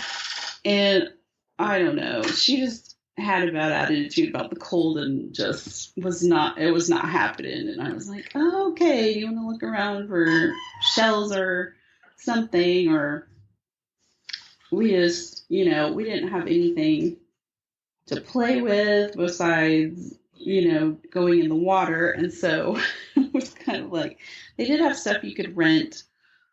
We could have rented one of those like multi-person bikes or something to go up and down the beach, and you can rent like a paddleboard and stuff like that there. But So we were only on the beach for like 30 minutes, and then we went back to the car, and we just drove like on the other side of the street. There were a bunch of shops and restaurants and stuff like that. So we walked around there and went in a couple little boutique places, and then found a place we could eat lunch, and it was called Fred's Mexican Cafe. And the food was good, but the service was really bad. Oh, no. I don't know if it was because it was like maybe 1:30 or 2. It was kind of a weird time for lunch, but it was like the waitress was like just ignoring us. It was really weird, and just like would not come back to take our order. And finally, like, I was like, should we just leave? I mean, it was like, we're just sitting there for like 45 minutes. And that's crazy. My husband got up and kind of like went over to her and was like, can you please take our order? And she's like, oh, you want to order? You know, it was like so weird. It was like really rude. Like, why are you here? You know, it's so strange. That is strange. And then we eventually got the food pretty quick, and then it was like kind of the same thing. Like, she wouldn't come refill our drinks or bring the ticket, and it was just like, this is ridiculous. Like, we have to get out of here. So, I don't know. So we were kind of all in a grumpy mood after that, and we're like, our beach day is a bust, you know.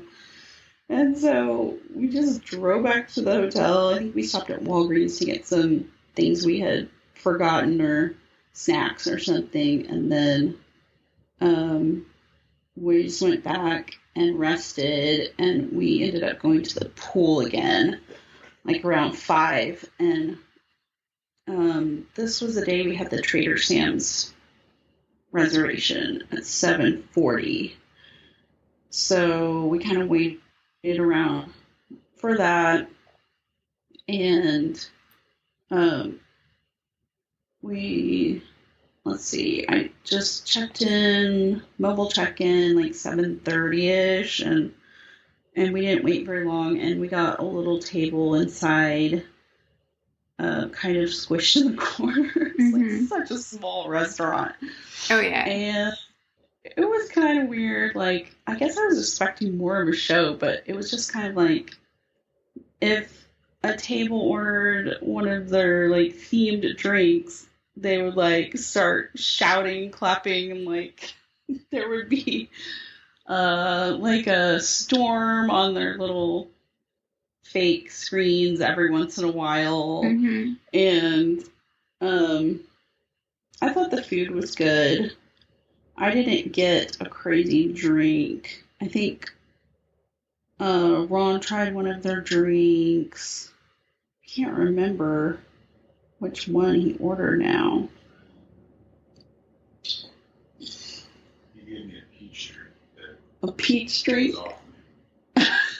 He says it was an off-menu peach drink. Oh, interesting. They were out of, like, most of the souvenir mugs that you can get with the drinks. They were like, we're out of that. Or, you know, they can still make the drink, obviously. Right. They were out of the cute little tiki mugs and stuff like that. And I think I ordered one of the non-alcoholic ones to try that was pretty good. Yeah, I think I just got the, like, Hawaiian burger, and it was pretty good. And so we got more chicken strips, I think. Oh, gosh. We were probably in there an hour, I think. And we were like, okay, we've had enough. We're ready to go. So I think it would have been more fun, like, without kids, and, like, I don't know. It was just kind of crowded, and, like, it would have been fun if we were with another couple or something. Right. But we're just kind of like, okay, we're ready to go to bed. Yeah. but it was neat to see it and stuff. So that was the rest day pretty much, and we had 2 more days planned, and then we had Disneyland again for Tuesday and DCA for Wednesday, and this is when it started getting super busy, and it was, I think, the grad night crowds making it like that. Mm-hmm. So, like, it said Disney was a 10 out of 10 crowd on that day. I know, and DCA was 9 out of 10. Man. I was like, whoa, where are all these people coming from? Because we had, like, such a light weekend. But it was still, the early entry and the rope drop time and stuff is still really open and awesome. So, I was like, well, let's just keep trying to do the early entry if we can, and we weren't like super on top of it, but we were still getting there like maybe 7:40, 7:45 or something like that.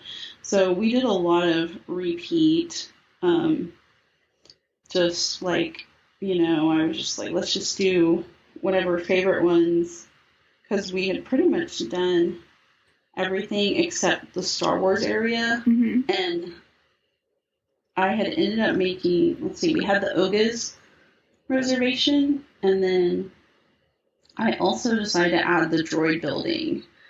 So I thought, like, oh, this would be a cute souvenir and something for Zoe to do that's different. Mm-hmm. So I scheduled it so the droid was like right before the Oga's reservation.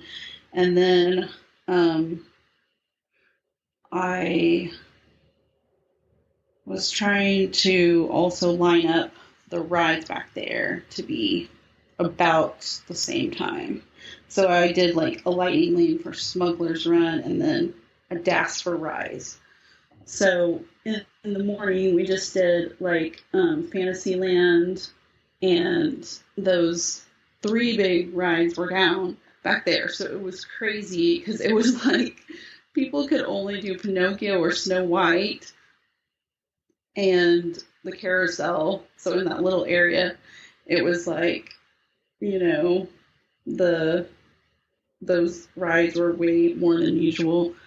But, and then we did the Casey Jr. train. I did that with Zoe, and thankfully we didn't get the cage, so we got the open. We got to pick first because we were the only ones in line. So we just did the open seat, and that was really cute. Yeah. And then she wanted to do like Indiana Jones again, and she wanted to do Pirates some more. We did Small World again, and I mobile ordered some beignets from the Royal Street Veranda. I wasn't super impressed with those, but I got like coffee and beignets.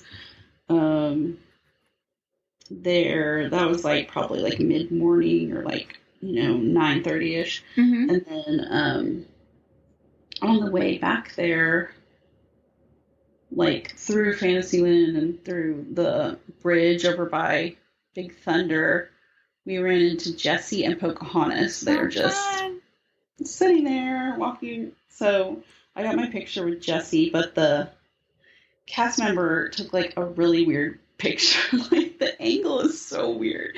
I think he was really tall, and it's like looking down, and then like I don't know, it looks so weird. That's interesting. And yeah, and Zoe didn't want to get a picture. Then she didn't want me to wait for Pocahontas, and I was like so annoyed. So we just like saw her and walked by. She was on the bridge talking with some kids. And so like we did all of those, Jungle Cruise and Indiana Jones again. And let's see.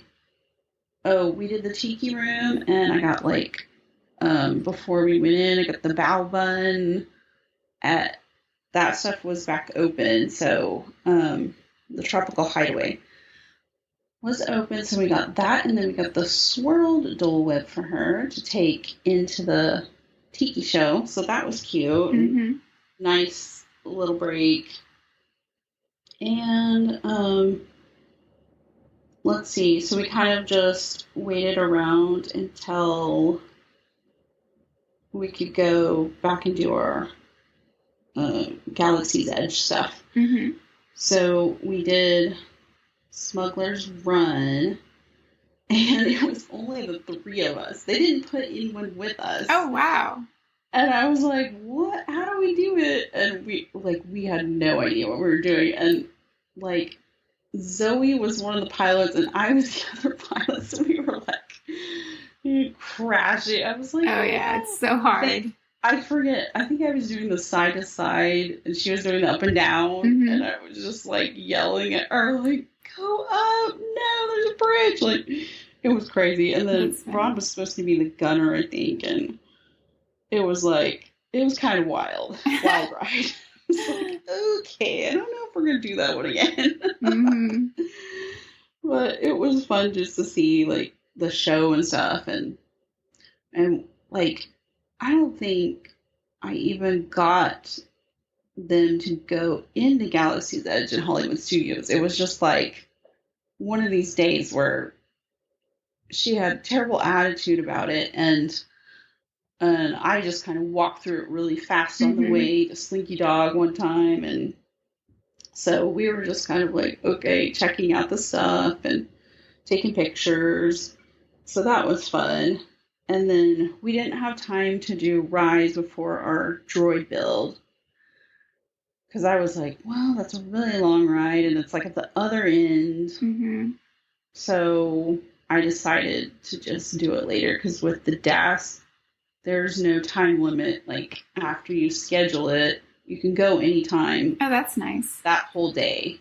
If with the pre-select, you only have an hour plus. I figured out it stayed in my app for at least 30 minutes after the time, the end of that hour. Mm-hmm. So you probably have like an hour and a half, but you're supposed to use it within an hour if it's a pre-select. Mm-hmm. But so we did the droid depot build, and that was really cute. But it was like, you were kind of like on your own. They like just gave us the thing. Have you guys done that? Yes, we did. It was cute, but she did the BB-8 or the BB version, Mm-hmm. and she made a purple and white one. So we had to ask the cast member a few times to be like, how do we put this together? But it was cute. It is cute. It's a fun thing for kids. Mm-hmm. Yeah. So, like, as soon as we got out of that, it was time for our Oga's reservation. And we just went over there and checked in, and we didn't have to wait more than like 5 minutes. And they set us at one of those booth tables that has a bunch of people. So there were like 3 other parties there. And that was kind of awkward. Like, they weren't super friendly, like chatting us up or anything. They were just like in their own world. Mm-hmm. But we were just kind of resting, and we got the pretzel knot thingies. Those were really good. And then I thought I was ordering this boba drink for Zoe, but I accidentally ordered it's like a snack, I guess. But it's like Jell-O. Did you try that one? Yeah, so my son ordered that because he thought it was a drink too. Yeah. And it came out and we were like, huh. It's under the snack heading, but I just didn't pay attention. I was like, that sounds like a drink. But that was kind of weird. So then she didn't end up getting a drink. And then I ordered this weird one. And it was, I don't remember what it was called. but it had coffee in it, Mm-hmm. but it was also kind of fruity. I don't know. I didn't really like it. And then I was like, oh, I should have ordered whatever. Mm-hmm. The ones. But I think Ron liked his okay. But it was just like I think we only stayed like 30 minutes. We didn't even stay our like allotted time. Mm-hmm. But I mean, it was kind of neat to see inside there, but it's not like something I would have to do every time. Yeah. And then by the time we got out, Zoe was ready for our afternoon break and did not want to wait and do rides. And I was like, okay, I was like so annoyed, but trying not to care. Mm-hmm. Like, that's fine. We'll just go back to the hotel. We'll do it later. Because we did not do it in Disney World. And then this was like the third park day. We still hadn't done it. So I was like, okay, it's fine. We have 2 more days. Yeah. Oh my gosh. So we ended up walking all the way over because Zoe wanted to take the monorail. It's kind of awkward to get to the monorail from, anywhere else besides Tomorrowland or, Fantasyland isn't that far from it. But if you're on the other side, it's like, oh my gosh, okay. We could have walked to the hotel by now. Yeah. But yeah, we went over there, walked back, and then the park was super busy by that time. And we were like wading through the people to get back to the monorail. And so, let's see. Ron took a nap. Yeah. So, yeah, he was resting, and so I think I took Zoe back to the hotel, or not back to the hotel, back to the park, and she wanted to do some of the favorites again, but I kept trying to catch the shows, and that was one issue. It was like the Fantasyland Theater, I think it was, has 2 different shows. So they do Beauty and the Beast in the morning and then Rapunzel in the evening. And they're kind of like the Frozen sing-along where they're like silly and joking and stuff like that. So I kept wanting to do those and we kept missing it. And so I was like, we are going to see the theater show.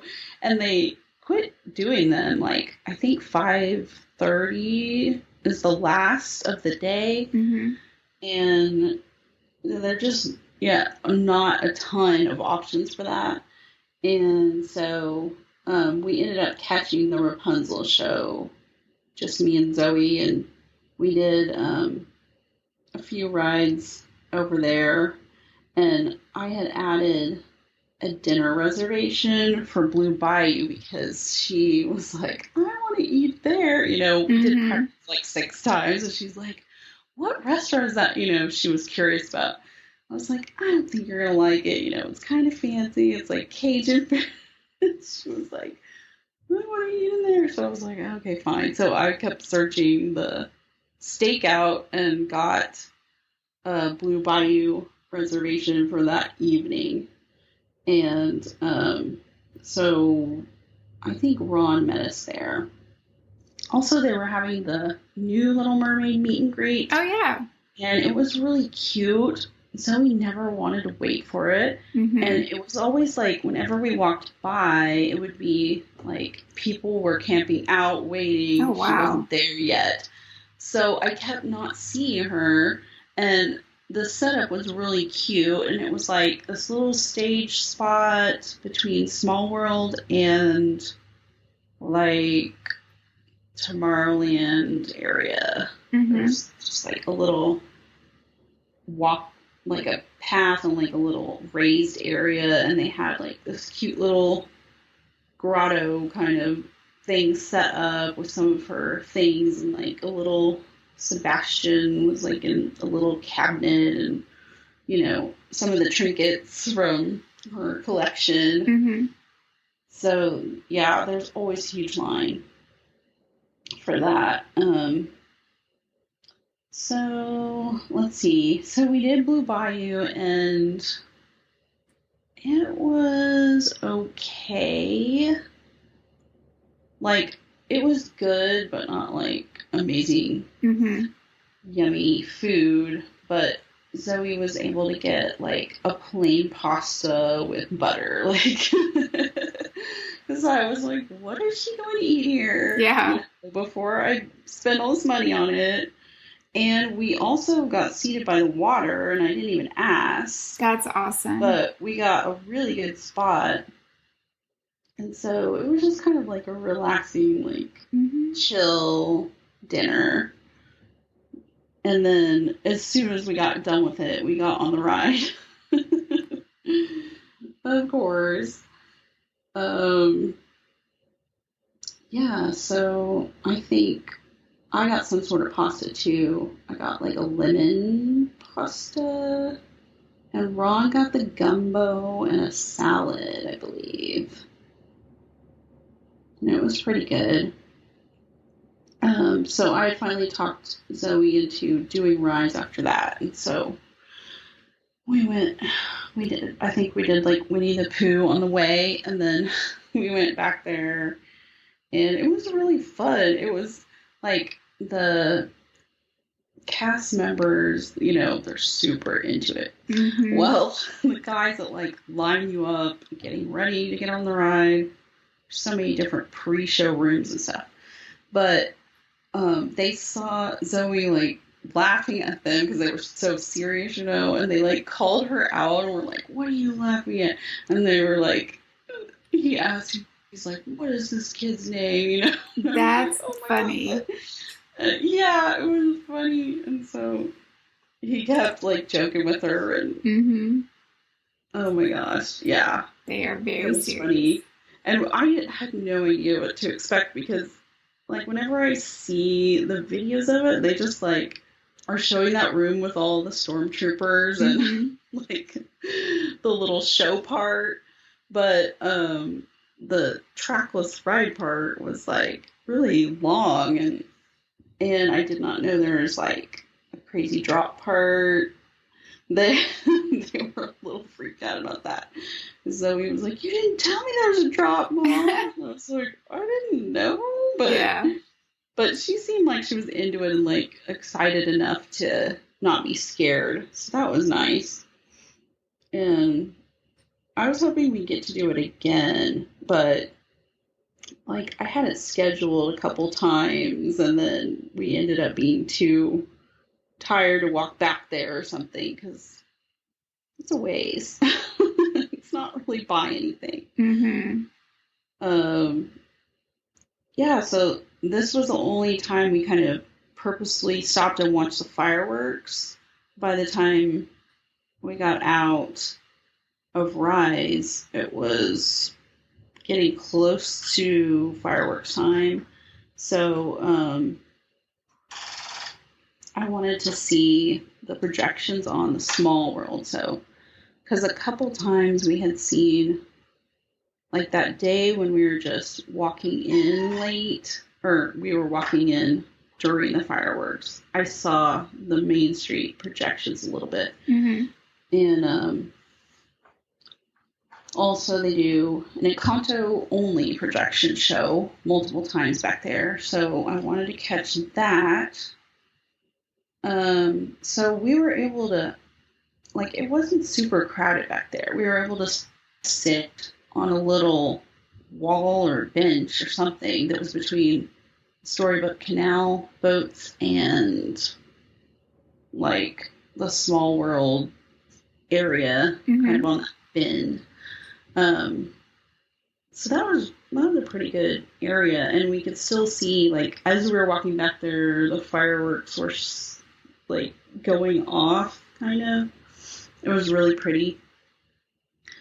And then we like rode Small World as soon as they ended, and we took the monorail back.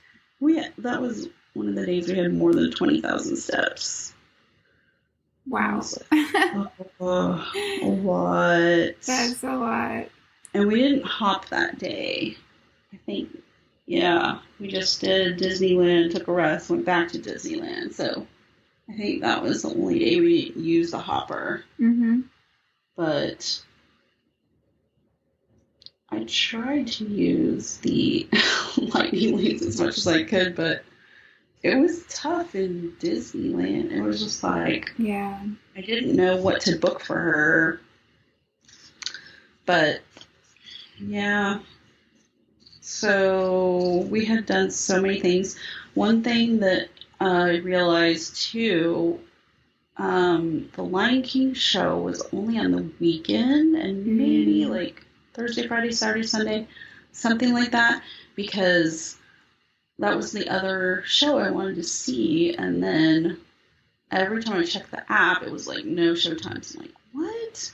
Because I had seen it on Saturday and Sunday in there. And I was like, okay, we can see it around this time. And then I realized, okay, it's not running at all. So that was one thing that I missed, that I didn't look ahead in the app to see. That's good to know. Yeah, that place was totally empty, and then I realized I looked on the app for Thursday and it was back on, so it must be 4 days a week or something. Yeah, so we just had one more park day left, and it was DCA reservations, and it was another really busy.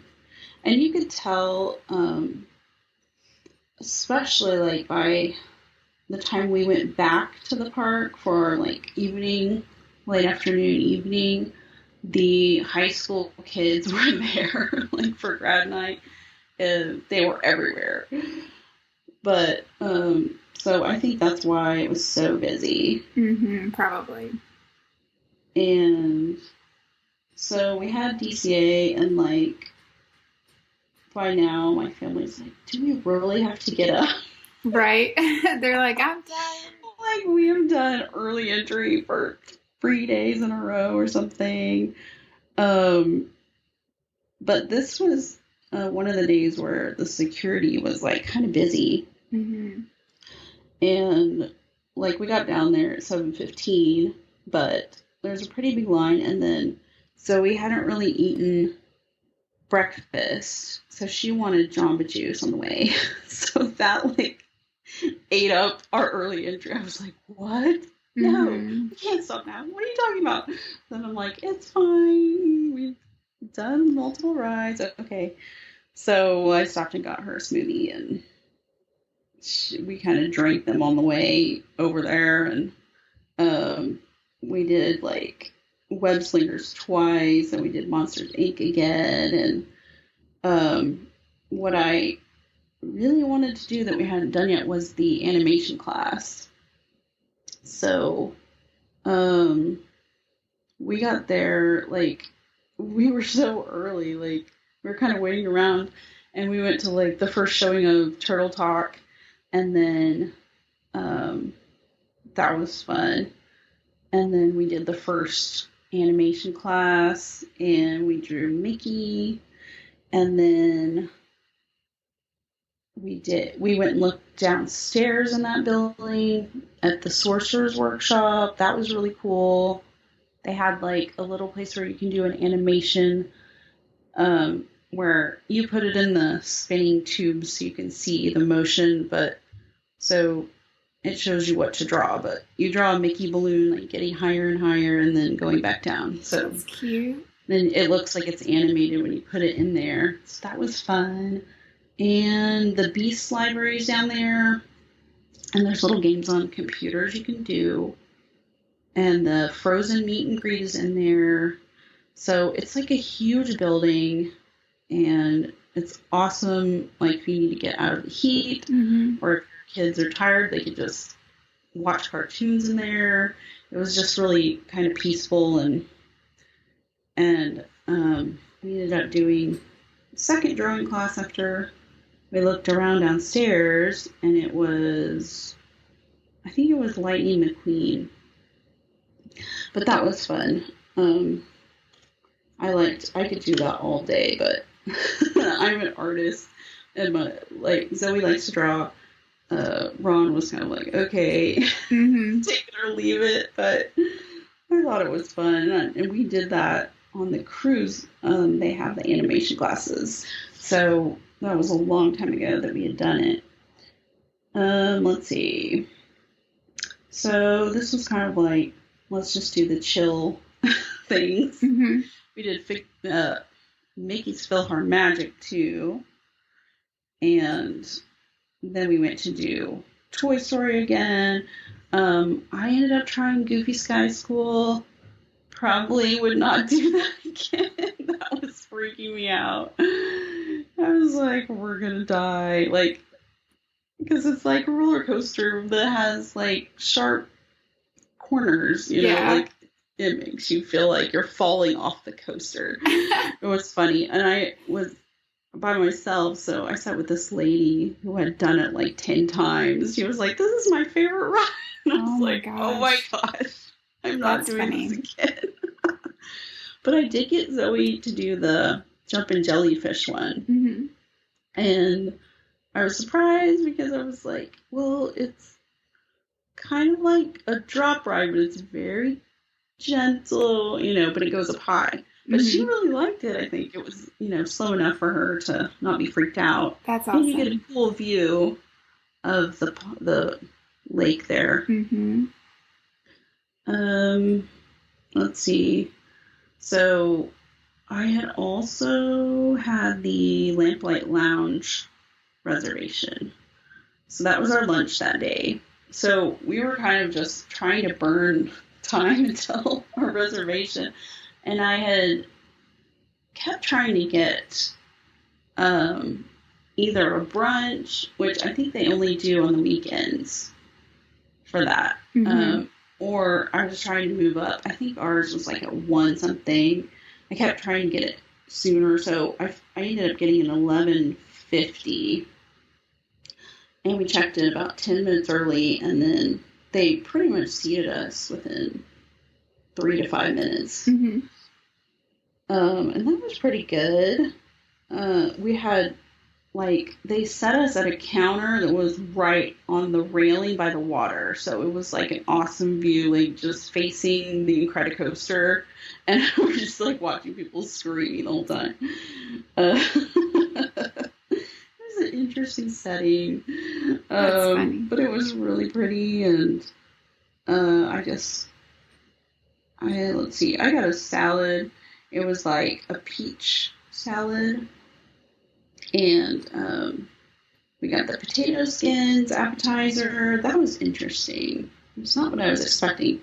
It's not like a TGI Fridays potato skin. It was kind of like a lightly fried potato, I guess, with seasonings. And it was really soft. It's more like a potato cake. Interesting. It was good, though.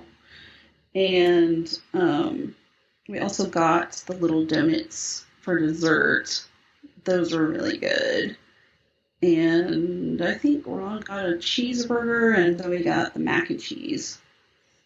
And then after that was when we went and rested, and she wanted to go back to Disneyland one more time. And so we were just repeating favorite rides, and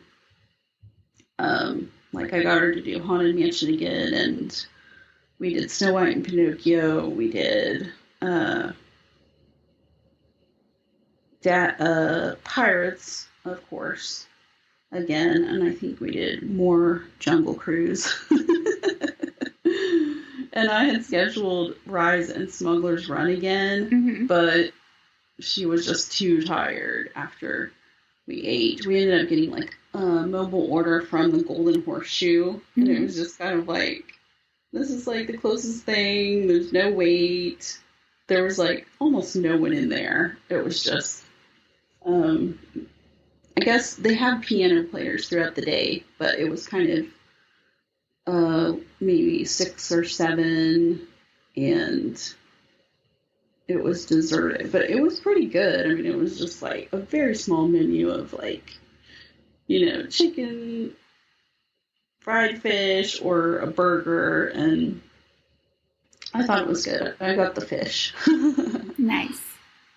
Yeah, and so the only thing I was desperate to see still was the Abraham Lincoln show. Mm-hmm. And I had not gotten to see the Hall of Presidents. I was still mad about that. So I was like, we are seeing it on our way out. And so it was kind of like she was done and like did not want to stop, especially for that. And we had to wait like 10 or 15 minutes before the next show was starting. And I thought it was interesting. I just thought it was cool to see like how they made that animatronic. Mm-hmm. But like when we came out, Mickey was greeting people there in his 100 suit, and it was so cute. And then I think Pluto was also out there when we came out. That's so cute. So yeah, and we did see wandering characters like we saw the Genie, we saw Mary Poppins, Peter Pan, and Wendy, and then I saw the Jessie and Pocahontas, and DCA we saw Bo Peep meeting people over at Toy Story area, and I think maybe Buzz was over there. I think that's the only ones I remember. Mm-hmm. We didn't go to any of the like princesses, like the indoor meet and greets or like any specific.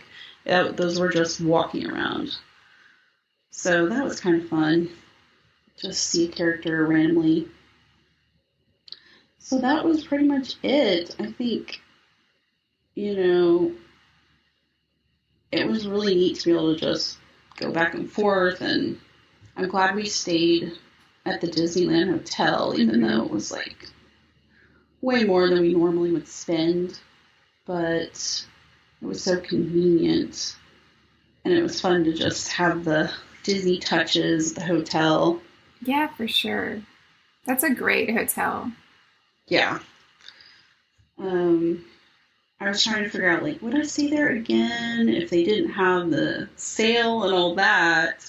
Because I checked the pricing a couple times, like for fall break and Christmas or Thanksgiving and stuff, and I was like, oh, yikes. It's not on sale. Yeah, whenever Paradise Pier gets finished, it'll be interesting to see if they change that pricing, because that's the lowest price, but it's going to be fully redone. So, yeah, and I wanted to go over there because they opened up the lobby while we were there, and apparently it's not like, it's pretty much done in the lobby, but they just have like temporary artwork.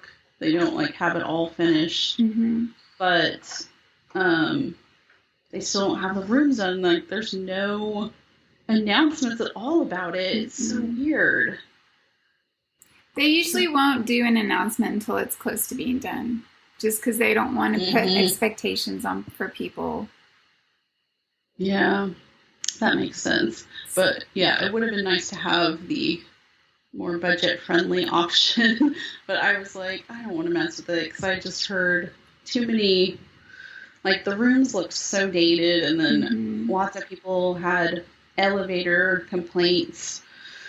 But it looks like it'll be super cute when it's done. Yeah, I think it'll be great. Saw the outside, and it was nice. And then Ron was in there to do the car rental. But let's see. So I guess the only other thing, our departure day, it was pretty smooth. We did another lift. And he was really funny. The lift guy had like this like tricked out van.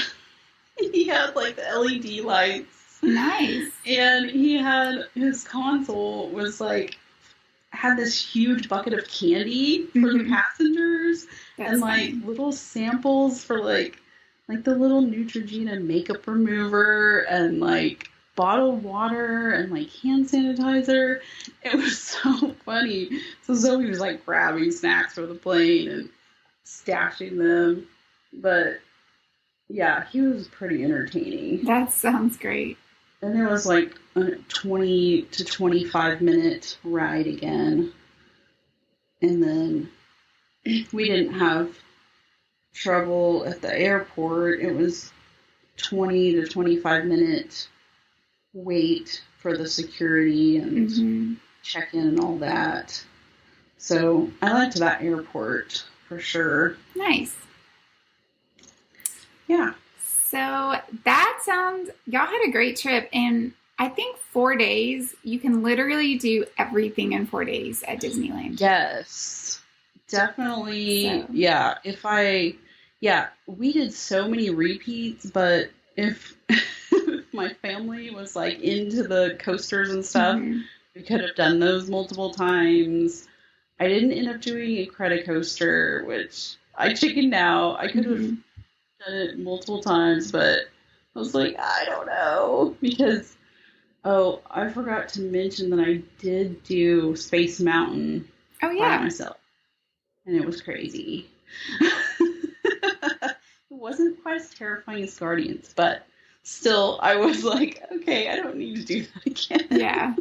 But I never got to do Matterhorn. So, yeah. And then we didn't do all the Pixar Pier kind of, I didn't do the Emotional Whirlwind and the Flying Zephyr, those rides. So there were a few we didn't do over there, but we pretty much did. We didn't do Grizzly River because it was so chilly. Yeah, you don't want to get wet. Like, and I didn't get to do the Redwood Creek Challenge Trail, which they had a lot of cool character meets over there, but they didn't open that thing until noon. I think pretty much every day. And so that was like the time we were wanting to leave for our break. And I was just like, I didn't fit it in. But they had like Raya meets over there and the Zootopia characters and I think Chip and Dale. It looked really cute. But yeah, I definitely would have done more characters if Zoe would have been into it, or if I was by myself or with a friend, for sure. But yeah, I was like, okay, I'm ready to go back. But I think we could have gotten away with 3 park days. And then I'm kind of still torn on Genie Plus. Like, if they didn't have the option to pre-buy, I probably would have only gotten it 1 or 2 days. But it does come with the photo pass, and we did not take as many photos as we did in Disney World, but like they don't have as many photo pass people everywhere, seems like. But they still have like the Main Street ones, and then for each land they usually have, like they had an Avengers Campus one, they had Radiator Springs, and we didn't do any back in the Star Wars area, but we did like a castle one, and we did a few. And then the ride photos are included right now. But it was nice just to have it because it really made it so we did not have to wait for anything. Like 20 minutes was the longest wait we had. Yeah, that's so nice. So, looking back on your trip, what was your least magical moment? Oh gosh. My least magical moment was probably our rest day where we had like a beach fail trip. That was upsetting for sure. And Ron wanted to do like just drive along the beach and look at the ocean, and Zoe was like so not wanting that, and we were just like kind of grouchy and grumpy that day, but so that was probably least magical. What was your most magical moment? Most magical, I think, I don't know. I didn't have like that, like one super emotional moment.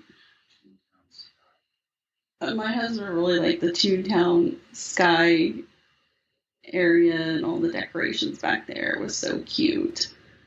I don't know. I think it was kind of like Zoe's enthusiasm for the ride seemed like a little bit better this time. And like she loved pirates and kept wanting to go back there. And then on the last evening, we asked one of the cast members if they would take a picture with her, because we never ended up seeing Jack Sparrow, but we were like, well, you know, she's dressed up like a pirate and she loved this ride, and she was kind of like, with me? Oh, okay, you know, she was just like the attendant at the end of the ride. So that was really cute. That's fun. Yeah. Well, it sounds like y'all had a great trip. Now, do y'all have a preference between Disneyland or Disney World? That's really hard. I think I really enjoyed Disneyland better. Just, it seemed so much more manageable. But it definitely seemed more congested, and you don't have all the options of places to stay. But yeah, it was really tough. Like, I liked having, like, as far as using the DAS, it was a lot easier in Disney World. But we were able to do so many more rides in Disneyland. I mean, we probably did like 15 to 20 each day. So that was, you know, it kept it, you know, exciting and kept moving kind of the whole time. But for sure, I would love to go again and just kind of like, okay, we're just going to like walk along Main Street and look at all the things and shop. And we barely shopped this trip, which is good, but still, like, that's kind of downtime too. Yeah. Well, thank you so much for coming on the show again. I always love having you on. Thank you.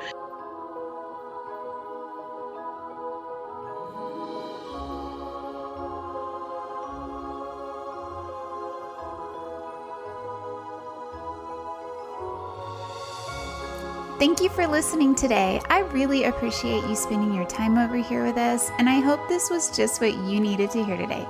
I'm always looking for new guests for the podcast, so if you are traveling to any Disney park or cruise, see the show notes for more information about being on the show. Visit the show all around the web at DisneyTravelTales.com or find us on Instagram and Facebook at Disney Travel Tales. See pictures from the guests on their vacations, plus this is just a great way to stay up to date with all things related to the podcast and Disney travel in general. Join me next week with a brand new episode. So until then, this is Jenny, and may all your Disney travel dreams become a reality.